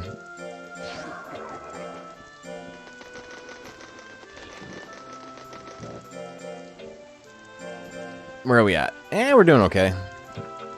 December, we can enter December. Paramount's JP name is Ooh. Thank you, Monster Rancher 3, very cool. Alright, so I think we'll do the Rank A tournament and then we'll call it for the night. It is midnight. It'll make the stream about 4 hours. But yeah, we're back tomorrow and we're back Wednesday. Like I said, I don't work till Thursday, so I'm spending a lot of time doing some video editing and streaming over the next couple of days. So that's exciting. It's a Japanese word for a sound the gulp makes, like the onomatopoeia for it. That's sick. Okay. Oh, yeah, that makes sense. That's cool. That's a fun name. It's no Boober, though. If we're gonna talk about Japanese names, we gotta talk about Boober. And isn't Magby like Booba or something? Who the fuck is Boober? It's a Magmar.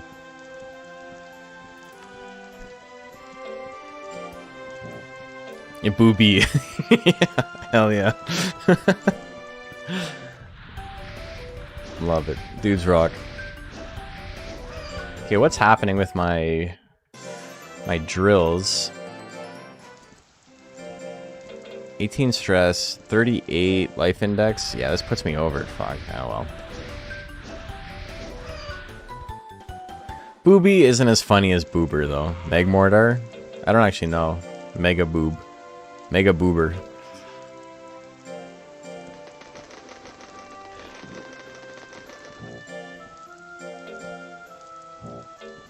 Booburn? That's why that's one of the best Pokemon lines. Hell yeah. We're Booburnin'. We're Booburn'em. Is that anything? No? Alright.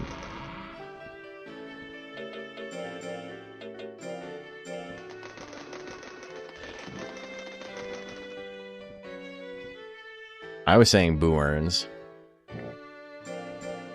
Boo Burnham will be my next Meg Mortar. Hell yeah. That's a good name. You can have that. You can have that. Poker Rogue. Yeah, Poker Rogue was super fun, and then turns out everybody involved with it, it's like a huge transphobe. So it's like womp womp. Milkshake Rogue. Everybody loves Poker Rogue. The duck that drinks milkshakes. I regret to inform you, the duck is racist.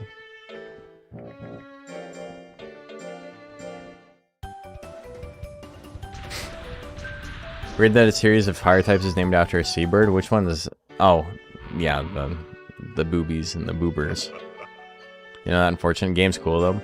I didn't want to kind of, like, shit on everyone's parade. Now that people are a little bit more critical of it, I feel a little bit,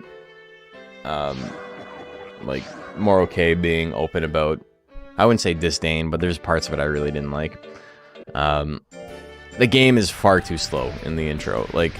4 hours for a basic run of the game is like an insane amount of time for a roguelike.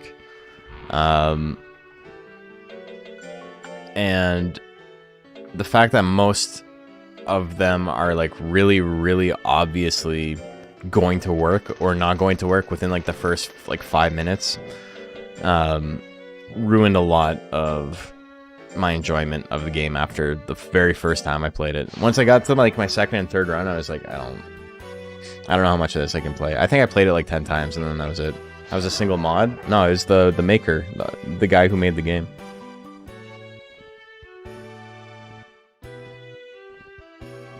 He literally put out a statement about how he was quitting to become closer to God or some shit. And then he was afraid that people maybe wouldn't follow his, like, his ideals for the game or whatever, and it was like very heavily implying like that he didn't want any mention of like, not that there would be like mention of gay people or anything in the game, but like he wanted people to like have the ethos of like hyper Christian, like all LGBT is like sinful. Yeah, it's bizarre.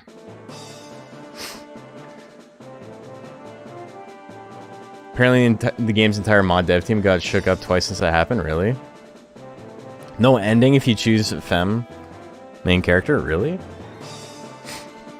fact that everything was outed because someone was asking why the boy Curlia couldn't evolve in the Gardevoir was really funny. Yeah.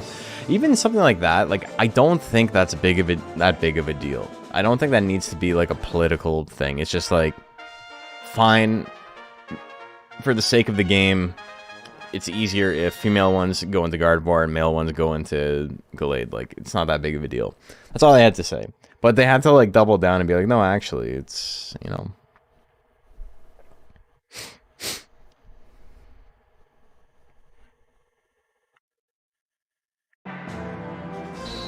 There's a lot of things in the game that aren't, like, strictly the way Pokemon does them.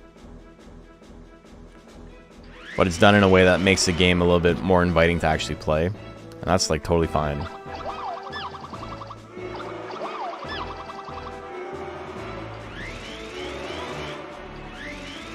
Alright, well, we can't hit anything, but it's fine, because we're trying to get uses up. We don't really care about winning.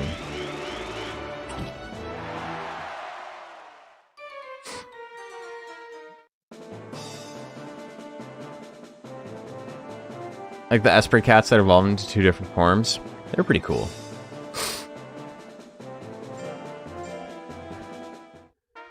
Kaplan.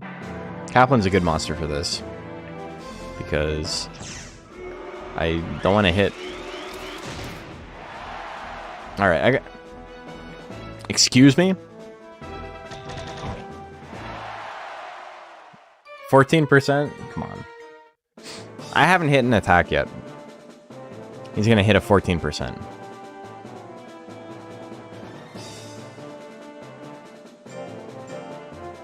No, they retroactively made Guard Femme. I think it was supposed to be Knight or something like that. God damn, I'm getting smoked by everything. Really, 66% isn't enough? This is obscene. I don't have words for this.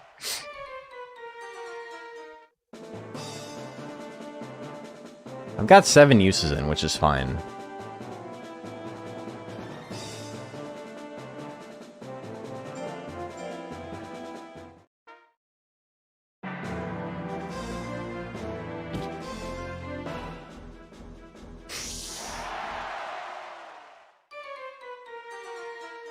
I'll hit an attack at some point. Having effectively 600 speed's not enough, I guess.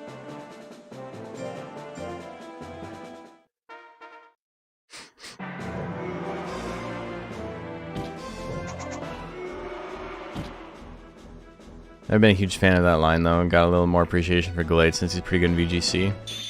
Oh, fuck. There we go. We got a hit. 900 damage. Galley's a cool mon. I didn't play a lot of Gen 4, so Galley was like a novelty to me the first time I used it.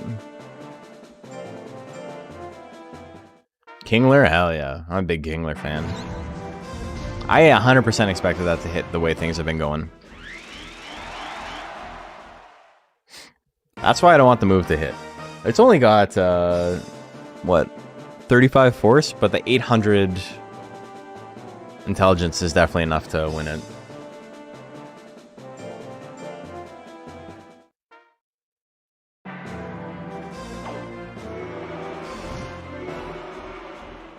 Oh, dude.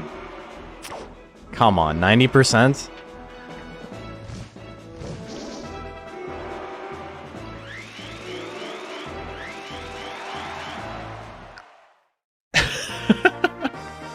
We're at 32. We need 18 more uses. We went 3 and 4. Oh boy.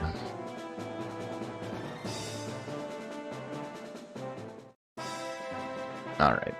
So, not great. I got $600 redos. It's okay. We got some speed, we got some skill. I got 124 weeks of lifespan left.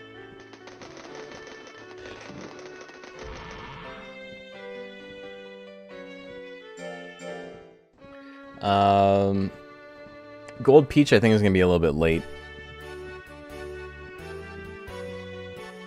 We gotta go till October.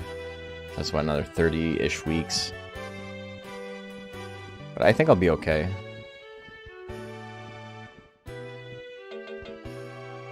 Probably should have thought about that. But yeah, I don't think it's gonna be that big of a deal.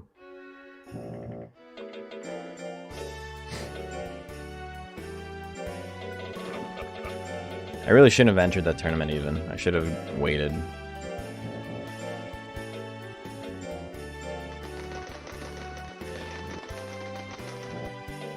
But yeah, stats aren't too bad. Skill and speed going up slowly. Life is going to be the main grind, but you know, once I get some peaches in it, I'll have more than enough. And then we got to do 18 more uses of Whirlwind, which we'll do after Prime is over. And yeah, looking good. Looking cool, Joker. Okay. Let's find someone to raid. Hope you guys enjoyed the stream tonight. It was a lot of fun. Talked about a lot of stuff. Channel. Let's see who's live. Okay, I'm gonna do a check real quick. Okay. I thought it was, what do you call it? I thought my mic was clipping, but I don't think it is. I'm gonna have to watch back, because I'm still having, like, weird clipping issues, even though I keep changing my settings, so I don't know. But I think I'm okay now. I think it's better than it was. Dude, watching back the Lux Cup was fucking awful, because it was just, like, the third day, my mic was, like, constantly, like, compressing, like, super hard. And it sounds really shitty.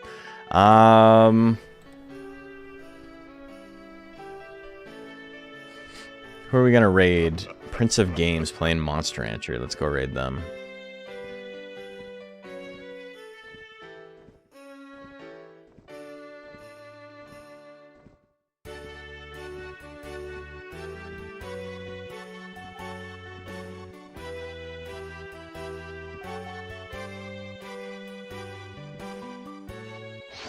Where you go? Oh, I was playing Monster Rancher 3. Hell yeah. Cool. All right. Oh, the Monster Rancher 4. Hell yeah. Thought it was 3, but it's 4. I will see you guys tomorrow. We're gonna finish this guy up, and then we'll do some speed running. Dude, I love the Blastoise poking emote. It's so good. Yeah, the angle is really good. But yeah, I hope you all had a good one. I had a good one. This was a lot of fun. I'm glad to get back to just like a regular stream where there's like no real, you know, big requirements or any of that stuff. Any like specific goals in mind. There is, but you know, we're going about it slowly. It's got Peggy Hill pathetic energy, yeah. Alright. Always beating up some people in an adventure. Hell yeah. We'll see you guys tomorrow.